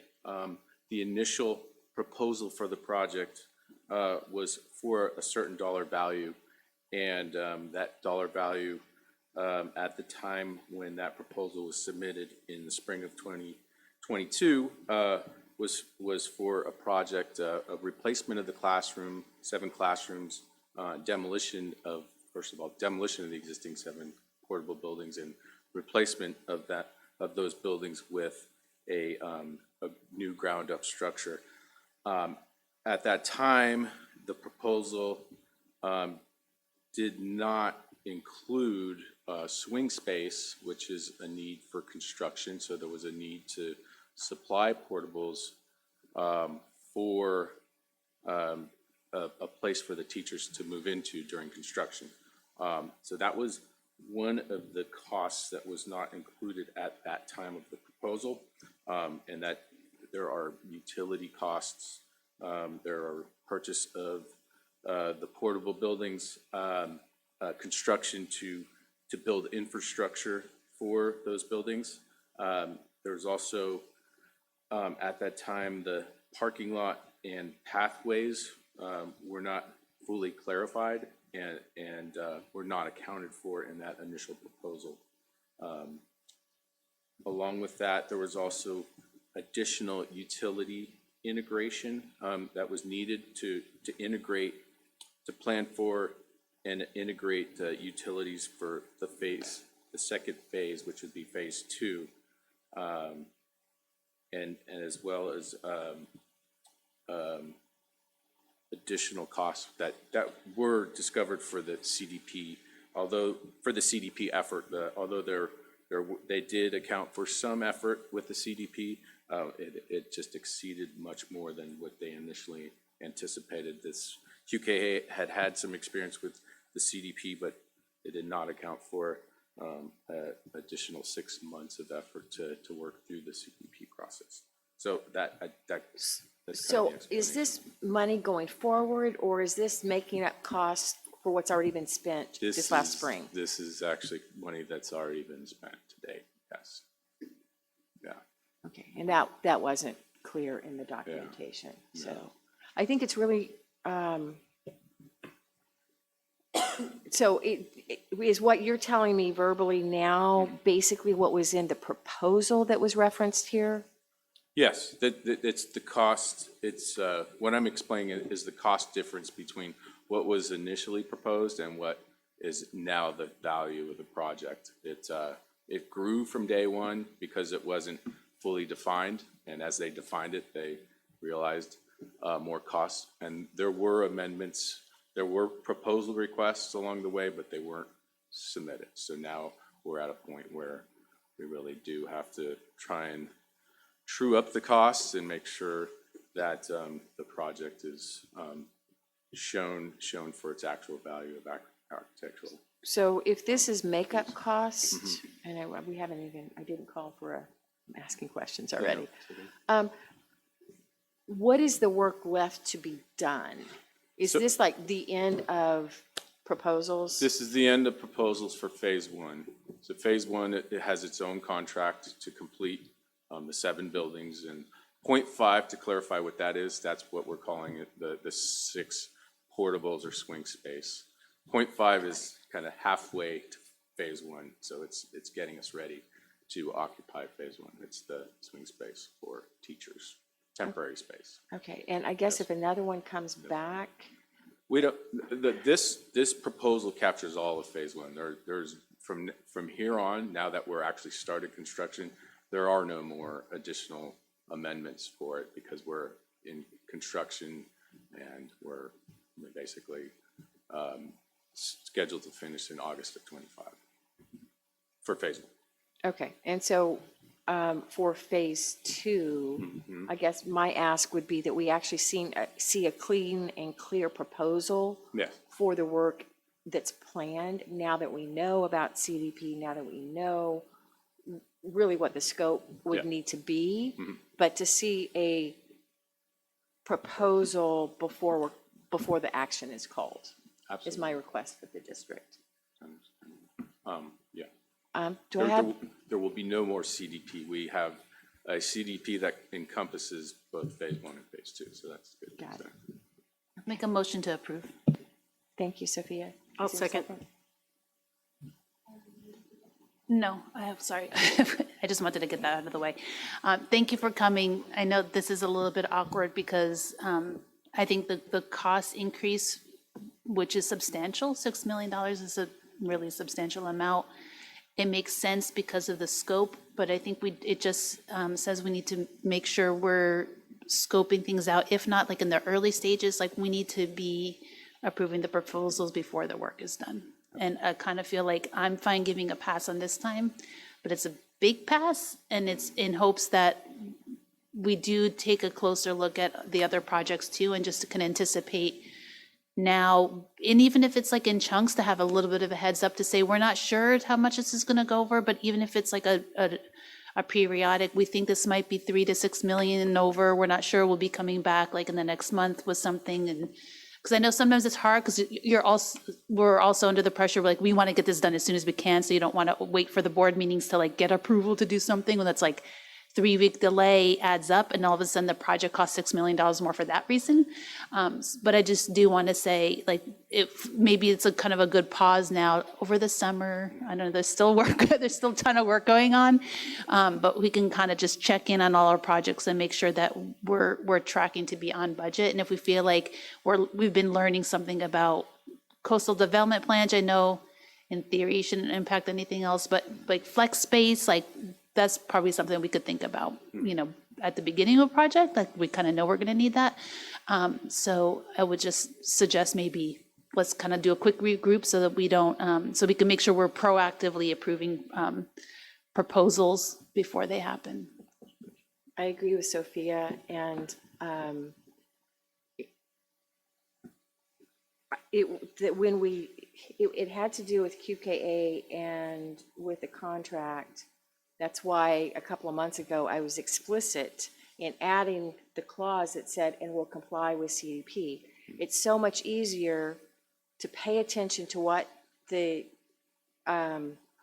local ordinances are and what the requirements are, and design in compliance with it from the beginning, rather than kibitz it, think you're going to work around it. We have to be good neighbors. And if you plan from that from the very beginning, it actually costs less. Quite frankly. We'll leave to staff to make that determination, the operational pieces of it, to be honest. So I would look to you to say, because I know we did have an item that we pulled last month that would have allowed us to just follow the state architect's guidance on that. That was a first step, Sophia. Yeah. And that's the type of thing that it takes a much deeper conversation. Right. And that's where this is where I do agree with our staff being the experts, but it is each of us to bring our expertise to the table, and having been through the building process and understanding and seeing where missteps were made by this district, I'll stand by my statement. So. Right, well, I Thank don't you. think this is a right or wrong thing. My point is, I would just look to staff to thoroughly consider the issues and bring it to us, rather than us giving them direction on how to do their jobs. That's all. Didn't give them direction. I appreciate both of you for your insight, and there is a reason why Roger's office is right next to mine, and there is a reason why I have a fabulous brand new CBO, and I'm an experienced superintendent who's been involved in the bond process and construction process from many phases. So we will be bringing back to you further developments and updates, and we'll be working hand in hand, the three of us. The three of us have to work hand in hand as we work to be good partners with our community and good neighbors and just good citizens. I really appreciate the extra time, and again, this was something that we pulled it out of consent because this is a really big jump in the overall cost, and having that background explanation is really important for the public, so I appreciate that. And I just also want to thank Roger for attending the entire board meeting for his one little session, but this was important to you, this was important to me, and to us. I think it was important for the board to have that conversation together with you, Roger. And again, I know there's been a lot of transitions, and in the end of the day, we are accountable. So that's where we do look to you guys to come to us with the recommendations that we will then bring our expertise in response to that recommendation. So thank you very much. And we will start having regular updates, construction updates, just to let you and our public know what's going on, where we're at, and where we're going. Much appreciated. Great, thank you. Call the vote. Okay. All in favor, please say aye. Aye. Those opposed, please say no. Passes 4-0. Thank you. Next up is governance matters. And just Yeah, so I actually added this to your agenda, not to make our meetings longer, but it's just really an opportunity for us as a governance team of 6. So we are a governance team of 6. The superintendent does serve as part of your governance team to just make sure that we're efficient and effective. And so one of the things I would like to bring to you all for approval or recommendation is that there's a lot of our public we want to engage with that cannot attend board meetings for whatever reason. And so I'd like to propose that we do, it's more work on our staff, but I think it's valuable that we do like a board highlights. So after every board meeting, give us some time, 1 or 2 days, that we produce a document that goes out to our community that just says, here are the major things, like the construction update. You know, I mean, our parents who live there in the community and our families want to know what's going on, just some highlights for the board. And then also too, I would like to also highlight the great work that you're doing in the community. I don't know if we need to necessarily, you know, spend the time in a board meeting listing all the things that you attend, because you all attend a lot of things, but it'd be good to publish it, right? To memorialize it, to put it in writing. thank you. I think that's a useful thing to do. I think by putting it in writing, that can help us as each individual when we're doing our public comments, make it a highlight moment, not, you know, and on a night that's really busy and we have a lot of public comment, for us to stay, you know, in bounds of the 3 minutes, unless we're translating, in which we would certainly get 6 for both. But I think that would, you know, show more balance with public comments. And again, we always have that extra opportunity on the presentations and the action items to have, that's where we should be doing, it's the cross-talk and conversation with each other as much as reporting out. So I would agree. Any other thoughts? Just another way we can be more transparent to our public of here's the business of our district. Yeah, that's what I like about it. I think I've always had it, maybe a different perspective came about balance of public comments, because I think we are elected officials. I think we do play different roles than people from the public. Just like when I go to city council, I went to city council yesterday to speak about a project they were considering. I had 1 minute. It was fine. They spoke as long as they could or wanted to. That's fine. I expect them to. That's why they're there. That's why I was there. I had my 1 little minute and I was very happy to have it. So that's like, it's just with that caveat, I do really appreciate, Amber, what you're offering to do, because I think that falls under just that idea of like more transparency, more just like simple, like the board packet's really long. It's like 1,000 pages in some months. So I think that's like disclosure, but to have like a more digestible, like, I was looking at her to say this, what's the word? Reader-friendly way to say of like, like a 1-sentence synopsis, I think would be extreme. With links, you could always put links if you want to, you know, that's super helpful. And also for like what we're doing, like that will be, I think, a very helpful way to communicate that as well. Because I think that is an important part. Like our job is not to just show up to meetings every month and that's it. I do want to manage expectations. It needs to be translated, Yes. right? So there needs to be some staff time. Yeah. But I just think it's just, again, more transparency and just more meeting the needs of our public. Yeah, and I think also even just for our families and for staff and for everybody to see the full picture, like in a short version, I think it helps that all the functions know what's happening, the schools know what's happening without having to sit here through all the meetings necessarily. And they're awesome and want to do that. And then two big 5-star gold stars for folks today. But it's kind of makes it, I think, a little bit more accessible to have it in writing and coming from you on a regular basis. I think it's awesome, and I'm really appreciative of it. Wonderful. I always love doing more work. One of the operational pieces as a board, and I know we don't have Carmen here, but what do you guys think of, when do you prefer closed session? The night of the board meeting? Oh, okay. Or so what we did 2 weeks ago and again this week was having closed session the night before, just so it was contained. I brought this to President Hines because I've been in several different districts and I've never seen a closed session on a separate day.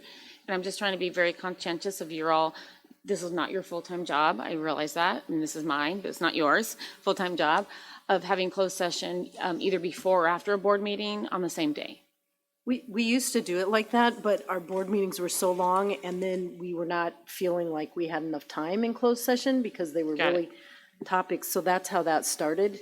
Got it. Because we were so rushed and we're starting closed session at 11:30 at night, and then we want to spend, an hour or two on these topics. We want to be fresh with you. So that's why Absolutely. that's why that started. So Okay. I don't know, maybe the board do you have a meetings will be recommendation? different now and it might work, but that's No. why we started doing that in the past. I just, If I can, I know that, especially in one, board meeting, that a teacher, they all walked by, and I personally felt she was, upset that I was late. So I actually was gonna let the board know if that is an issue, to the public and to the board, and, I'm having a hard time getting here at 6. So I was actually even gonna propose if we wanted to start like 6:30, because I know we used to start a little later. And if our board meetings are not going that late till like midnight and whatnot, I don't know, that's something I wanted to propose just because of me just feeling, I really feel bad, and I don't mean to be disrespectful, but I also, that I have to work, so. but Lisette, it's not just about you though. Yeah. You represent working families. So let's just, So I just, it. out of respect for people who might feel offended and think that I'm not taking my responsibility seriously or whatnot, yeah. Well, and we used to start at 7, and then it was so late when we were getting done, so then we moved to 6, and you were okay for a while, but now it's getting hard for you, so maybe 6:30 as our when jobs we redo it. Would a 6:30? It's fine. I just, my work schedule has like completely changed my location. I used to start at 6 and then I would end at 2, and I was closer in San Mateo. Now I start at 8 with all the great traffic, and then I'm downtown Redwood City, and it's really hard. I have to go to like another building to park my car and another building where I actually work, and then it just takes me that much longer, so I do apologize. So what is your opinion of closed session the night before at 7? Well, I just don't want us to end at midnight. So whatever, I just, that's my only concern, because we used to, like Mary Beth said, we used to meet right before. And then you come back at the end Because if we you would, needed to. yeah, we would meet right before, but my whole issue is I'm just, I, out of respect for everyone, I just want to put it out there that it's very hard for me to start right at 6. And I think when we tried to do it all together, we felt like we weren't giving our all to that closed session because it was just too much, and that's why we just felt like to give it 100%, we needed to I split think it there's up. a But book maybe out it's there that different now. says like no good decisions made after 9 o'clock or something like that, so Yeah. I'm flexible. I serve at the pleasure of you all. Well, we can see how the meetings go. Maybe they'll change, I don't know.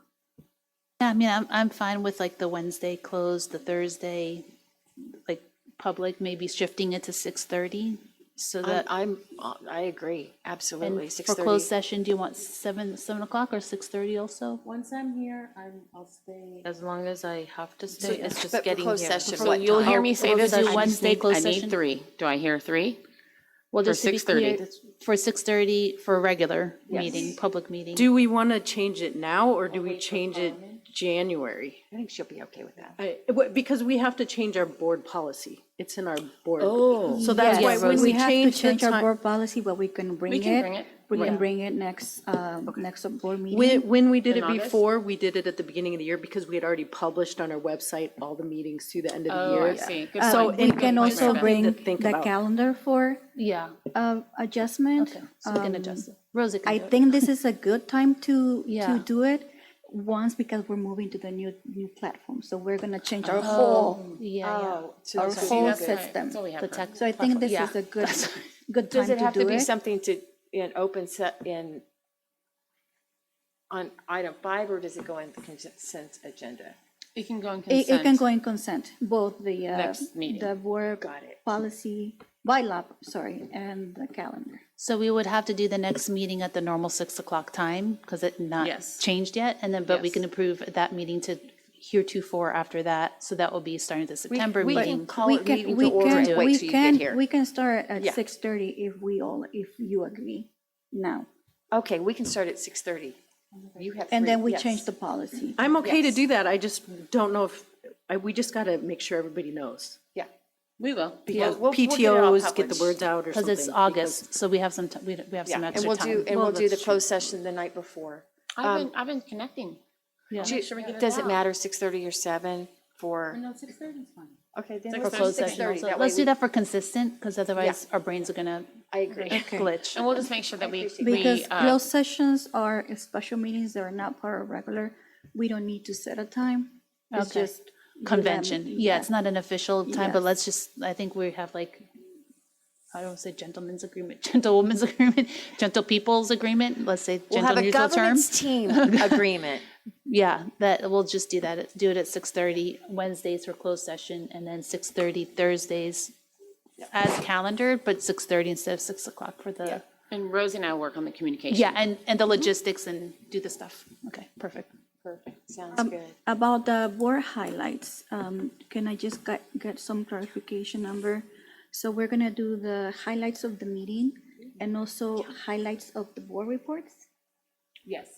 Okay, So if you've Are we got gonna a, ask the board to submit their Oh, report? yeah. Yes. Okay. Yeah, so we can submit. Yes. Yeah, that's a good Okay. catch. We'll Thank submit you. them like by the time of the Poor board meeting. Rosie. Time of the board meeting.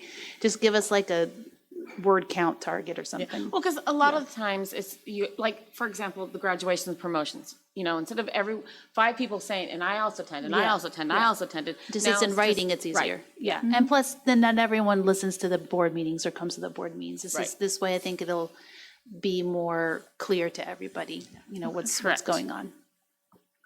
Great, thank you. I have a question on that really quick. I don't mean to prolong this conversation, but how will we be distributing these highlights?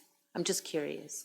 Is it only like social media or like, I'm just curious. Well, I will defer to you all, but my initial thinking, and I'm always open to suggestions, was D, all the above, right? Like social media, the website, Email. email. We don't have a Text. Facebook, huh? I think maybe there's start of We one. were starting, we have We're going to work on that. LinkedIn, we do have, there is a Facebook. Ask Drew. We're gonna work on that. Gavin knows. But the answer's got to be, like, we have to meet our public where they're at, right? And we have a variety of constituents. We have some people that are texters, right? So, and we have students that are constituents. We cannot forget about our student voice. Yeah. So we have to text, we have to put it on Facebook, we have to put it on, Instagram. oh, yeah. Next I gotta work. The high store. Half of the high schools on Instagram. Yeah, so it's gonna be a learning process, and I need some grace, but we're gonna get there. But the ideal is that all the above, and we communicate. Whoever is out there, wherever they're at, whatever medium they're at, we communicate there. And I will look to my partners to help me figure that out. Because you could even, oh, I'm not gonna get, I could get really crazy and say you can make a little short video. Okay. I already wait for it. I already have an appointment, Pat Olson. There you go. I see the Amber show. See? Yay. But B-roll. Some guest stars maybe, 'cause since you guys were here. Yeah, B-roll. B-roll. Pat Olson is amazing. So the last item for the evening, new business. So new business, I just want to talk a little bit about, I guess we covered it, Okay. right? Or is there anything else? That's, okay. It is basically a chance for the board and the administrator to plan future items or new business. So this is like an opportunity for you, like you said, oh, I want to report on this. So this is new. This is new. This is an Amber thing. It's where you all ran and you have your constituents that you report to, so that you say, I want to talk about TK at whatever school, or I want to talk about this. And then, again, have to count to 3, right? If you can convince 2 other people, then we'll put it on as an agenda item for the next meeting. Or maybe you want to report out from staff on something. I have an idea. See? I knew it. And it doesn't have to be the next meeting, but sometime in the future. I thought, what about chronic absenteeism? Oh, that's such a huge thing. Like, It got what brought up are at we our doing leadership retreat. It got brought up at Leticia's leadership retreat, and we're on it. Yeah, and I don't know if it's by one school that's doing good, or So we will do a it's- board report, but things we've got to brought do up, some but work whatever. internally first. And Yeah, 'cause I Leticia, think- I'm gonna be quiet now. Yeah.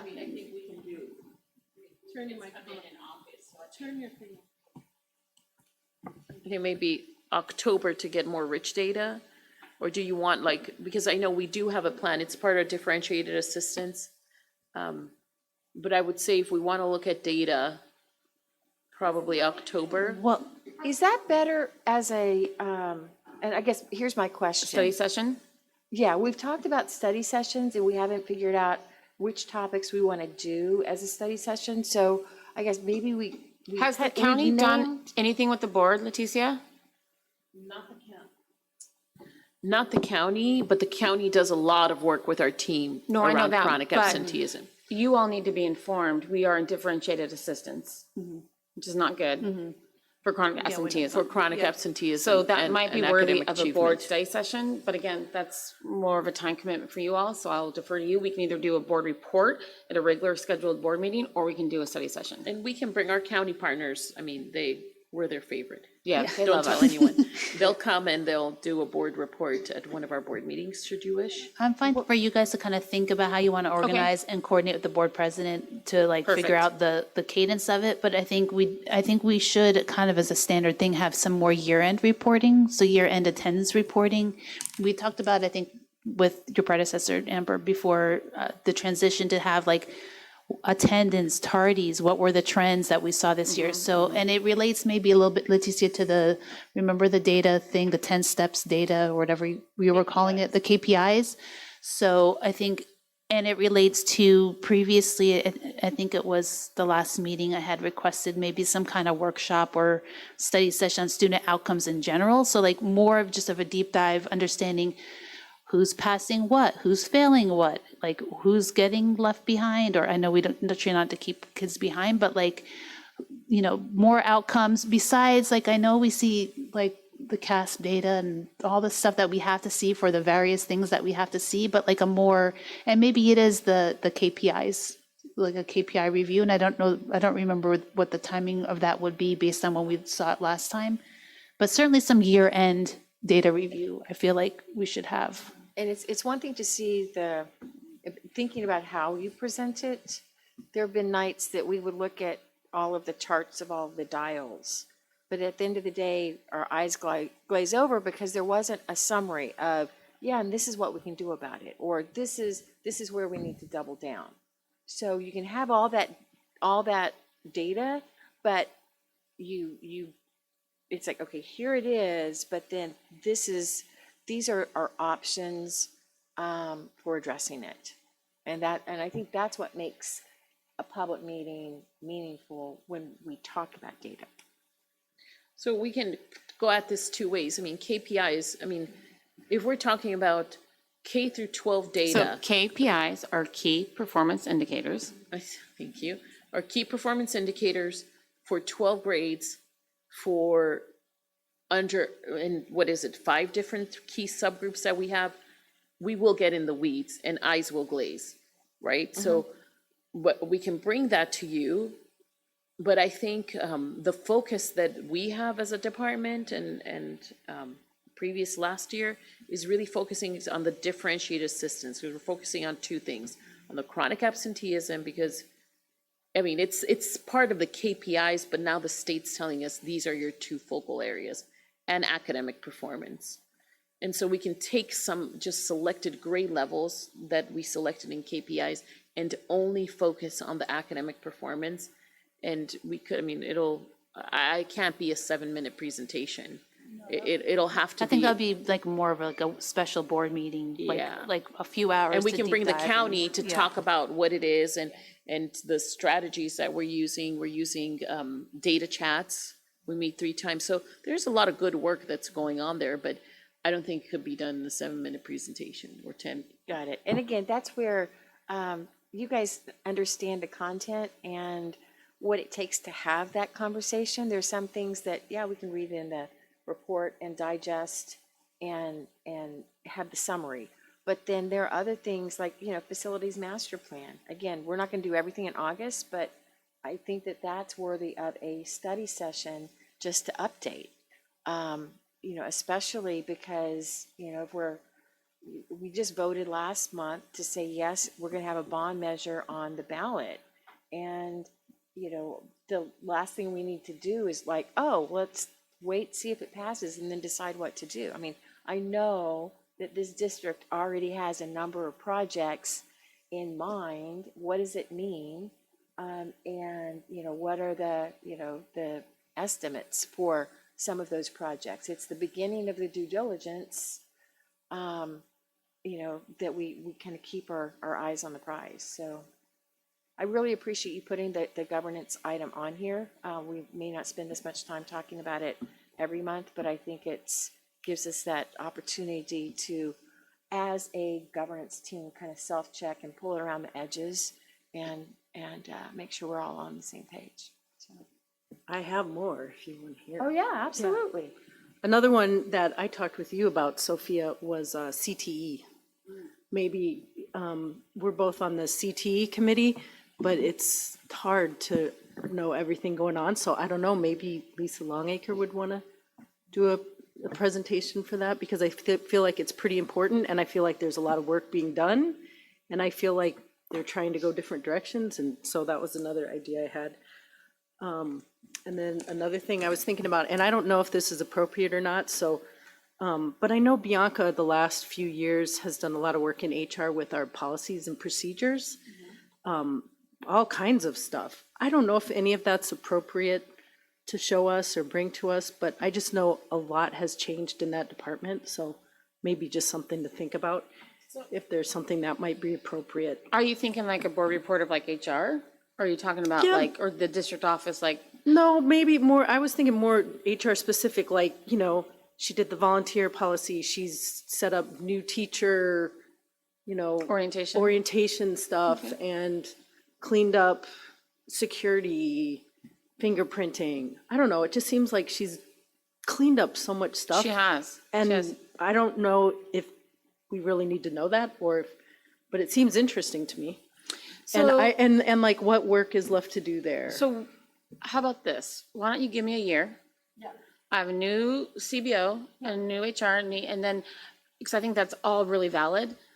But I think there's work in every department that should be reported out. Right, that was one came Yeah. to mind because I know there's been a lot of manuals, actual stuff. Do- But I know it's for everything. Do departments report out at board meetings? Leticia constantly, pretty much like she's reported, and finance is reporting pretty much all the time too, I think. but not as much on operations. What I recall from Yeah. the CSBA and some of the best practices was having a master calendar. And I think we I think there has been a cadence of that. Isn't there one, the master governance We do calendar? have one. Yeah, but I'm just wondering if maybe that might not be a conversation for us as a governance team to kind of look at what's the optimal More time? for our retreat. Yes, ma'am. So we'll bring that calendar to our retreat. Okay. So for the public, when you have a new superintendent, you have a governance retreat. And we will be doing that either August 10th or 11th. We're still waiting for Carmen, and we'll have a facilitator do that. And that's when we'll go through our governance handbook and things like our governance calendar. And how do we function efficiently and effectively as a governance team of 6? Yep. I'd like to voice my interest in the, more of a study session or, not that, we don't have, we all are very busy but I do want to take a much further look into the chronic absentees because I think definitely. it's the core of a lot of issues that we could easily address, especially being like, I as a parent am struggling with that. And Me too. And I don't feel like Do you have the answers? I've received the support, and mind you, I'm a board member, right? And I don't feel like I've received the support, or I don't even know how to, like, you hear about all these great things, but, I guess I'm just more concerned of what's at the root, and I get it, like, we're gonna cry, but, it's not a bad thing.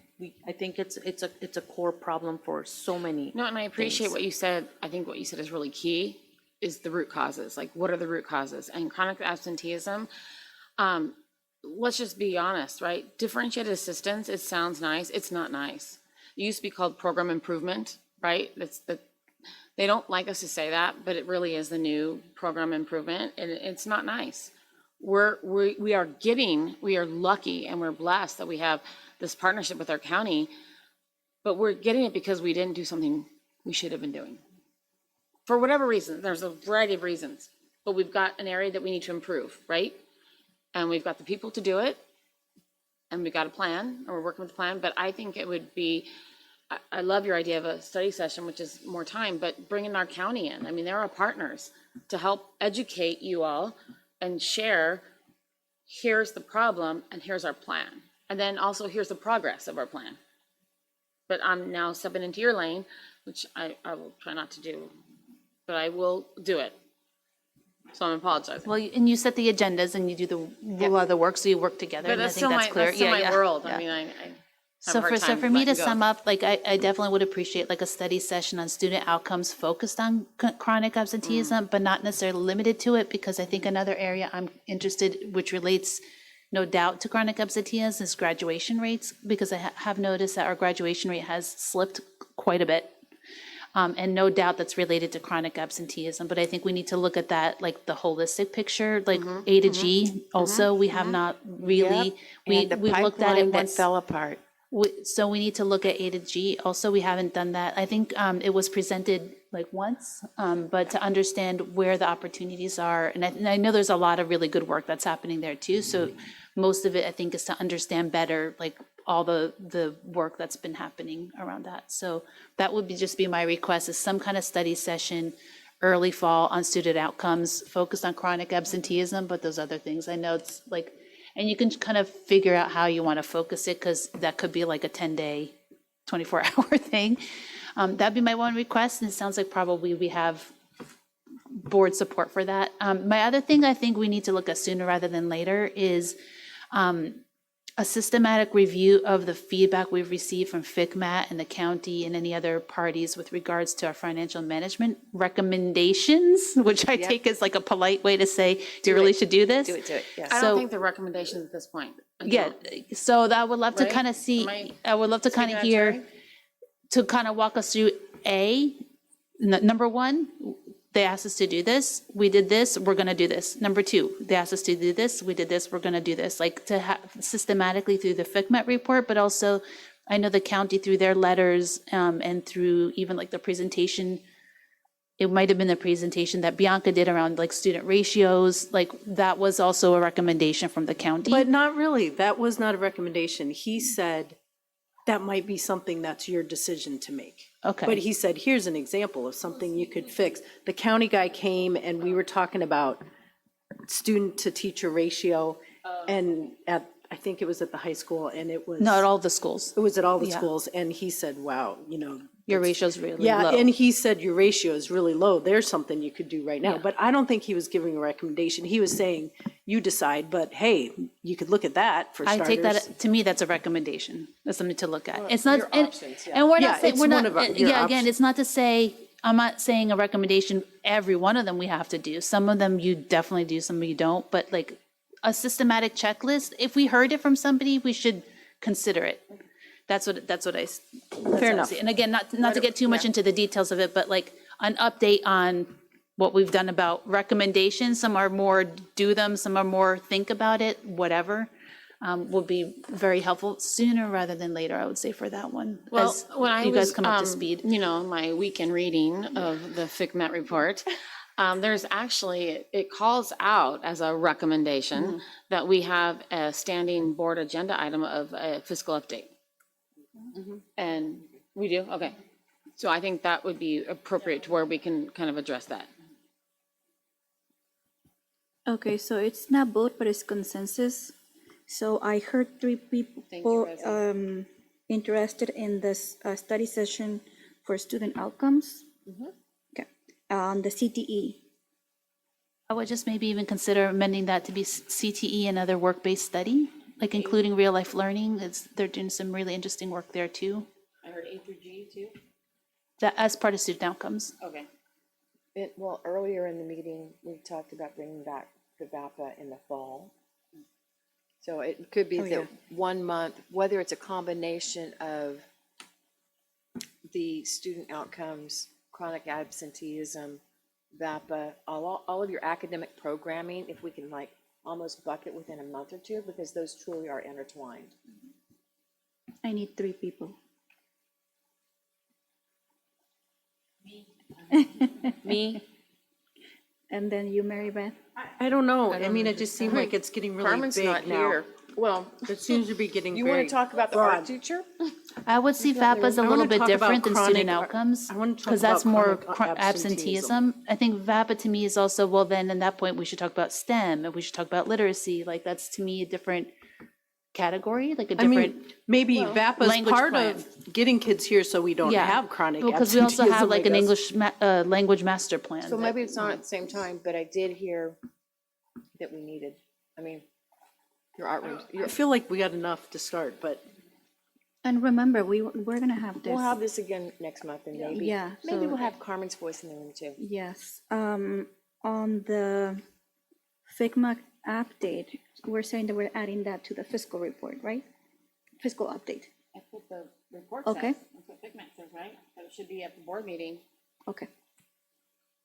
she's asked, should we do a separate topic of here were the FCMAT recommendations, and do we do them? So you're saying we could do that as part of a fiscal update? That's what I understood.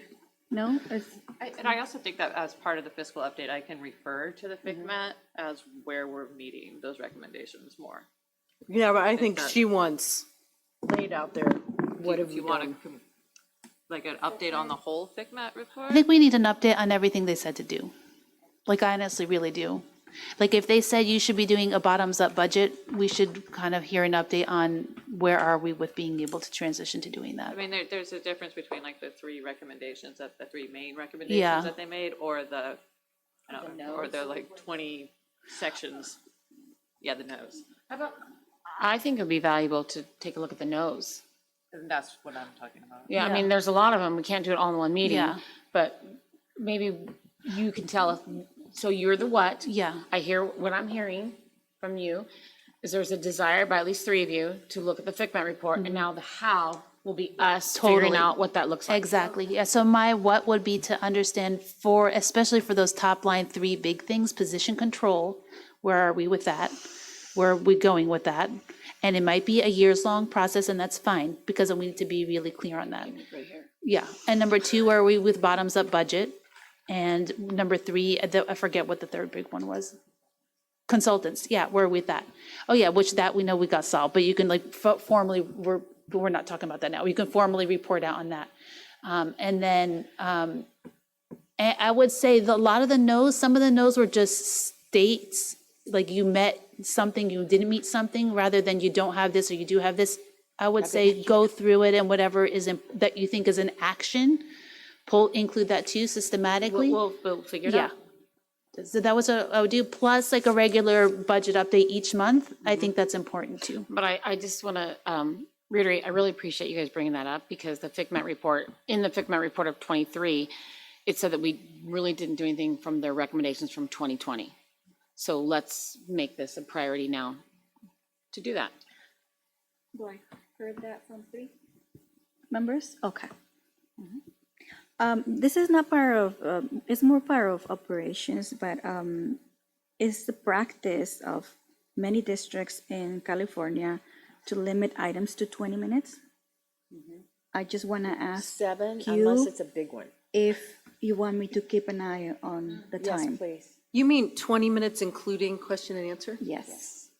So in a lot of districts, they'll actually have that in their access, in this They have section, it timed. in this section. They'll actually will put it in there, in this section. You mean with the times? No, they'll have a statement in Oh. there. What Rosie's saying, I think, is that they'll actually put in their commitment. Yes, and also with the new system, we can add time. You just let me know if you want me to do it. So Rosie, if there's like a hot topic, if that's what you want to call it, because I'm looking at these hot tamales, I'm like, what is this? Anyways, if there's like this important thing that we're going through, then what happens if we go over 20? Are you like gonna close our microphones, or what's gonna happen? Well, I think it's a target The that we. debate that's it's like happening a right goal. now. I'm just curious. I'm curious because there will be like things that I think we will have to dedicate more than 20 minutes of. Okay, so the time, it's not a bylaw, it's a guide recommendation. Yeah. The only thing that where I will need a consensus, it will be on public comments, because that is 20 minutes. Yeah. Per bylaw. Yeah, and we have, by practice, when we have a big crowd, let it go longer. And We but should follow ask- our bylaws though and do Well, we should, but, voting and all that but stuff. we typically, we put it out to vote and we usually end up going longer. But with a particular topic, so if you go and we can make more copies if you've lost track of it, but that CSBA board meetings packet, there were examples where they actually put time for the agenda going through. I think it's really more of a goal just to tighten some of these things up. And so a target, I mean, you can pack a lot of really good content into a 7-minute presentation and then have 13 minutes of Q&A. And again, we should balance each other, look around the room, make eye contact with each other as board members and governance team to input and ask questions and share the question time. But I would recommend. I think it's aspirational, but it's certainly worth trying. I would recommend for this kind of topic that we're gonna have a retreat, and we were looking at our governance manual. To be honest, I feel like we can go on forever for these kinds of things tonight, and I don't particularly want to do that tonight because it's not really the Okay, intention, so I would refer to Actually, it anything. is. It is for governance in terms of operations and Yes. us talking about it, and we'll continue to bring these things back. So we don't have to totally drill in, but I think it's not a bad practice, and I think that's for the board president and superintendent in looking at it. So going back to Lisette's comments about hot topics, so the practice for presentation and board comments is 20 minutes. But public comments on that topic is 20 minutes. So an item can be up to 40 minutes. But the recommendation is 20. Yeah, so it could. I think we can discuss this further. I have some concerns about limiting, like kind of putting a one-size-fits-all time amount on each item, that they're apples and oranges. So some could be 20, some do need 40. I think it really depends. But I think that's then judgment in terms of how you how you present it in a digestible way in a meeting. And maybe that, if it's gonna go 40 minutes, that's the perfect study session item. And again, I look to our superintendent to having that sense of complexity that would take longer to present.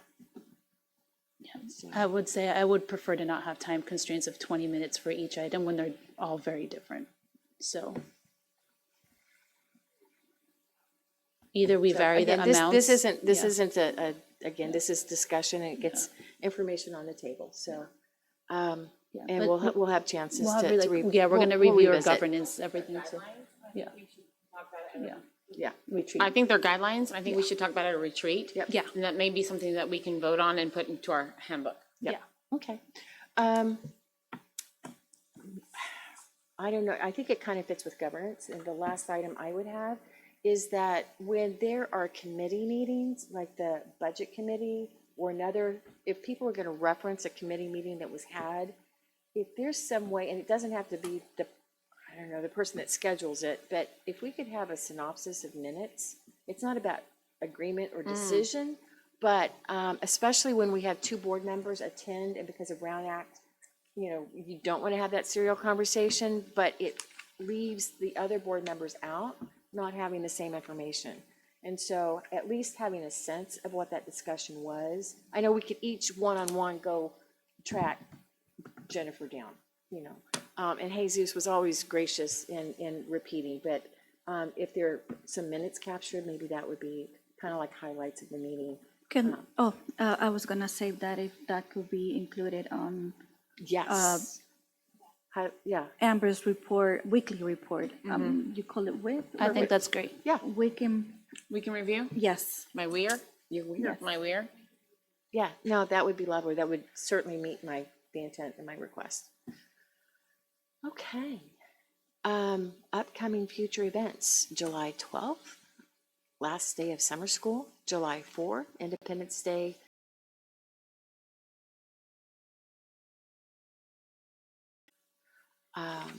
August 8th, I'm doing this without my glasses. Okay, is our regular board meeting here at 6:30.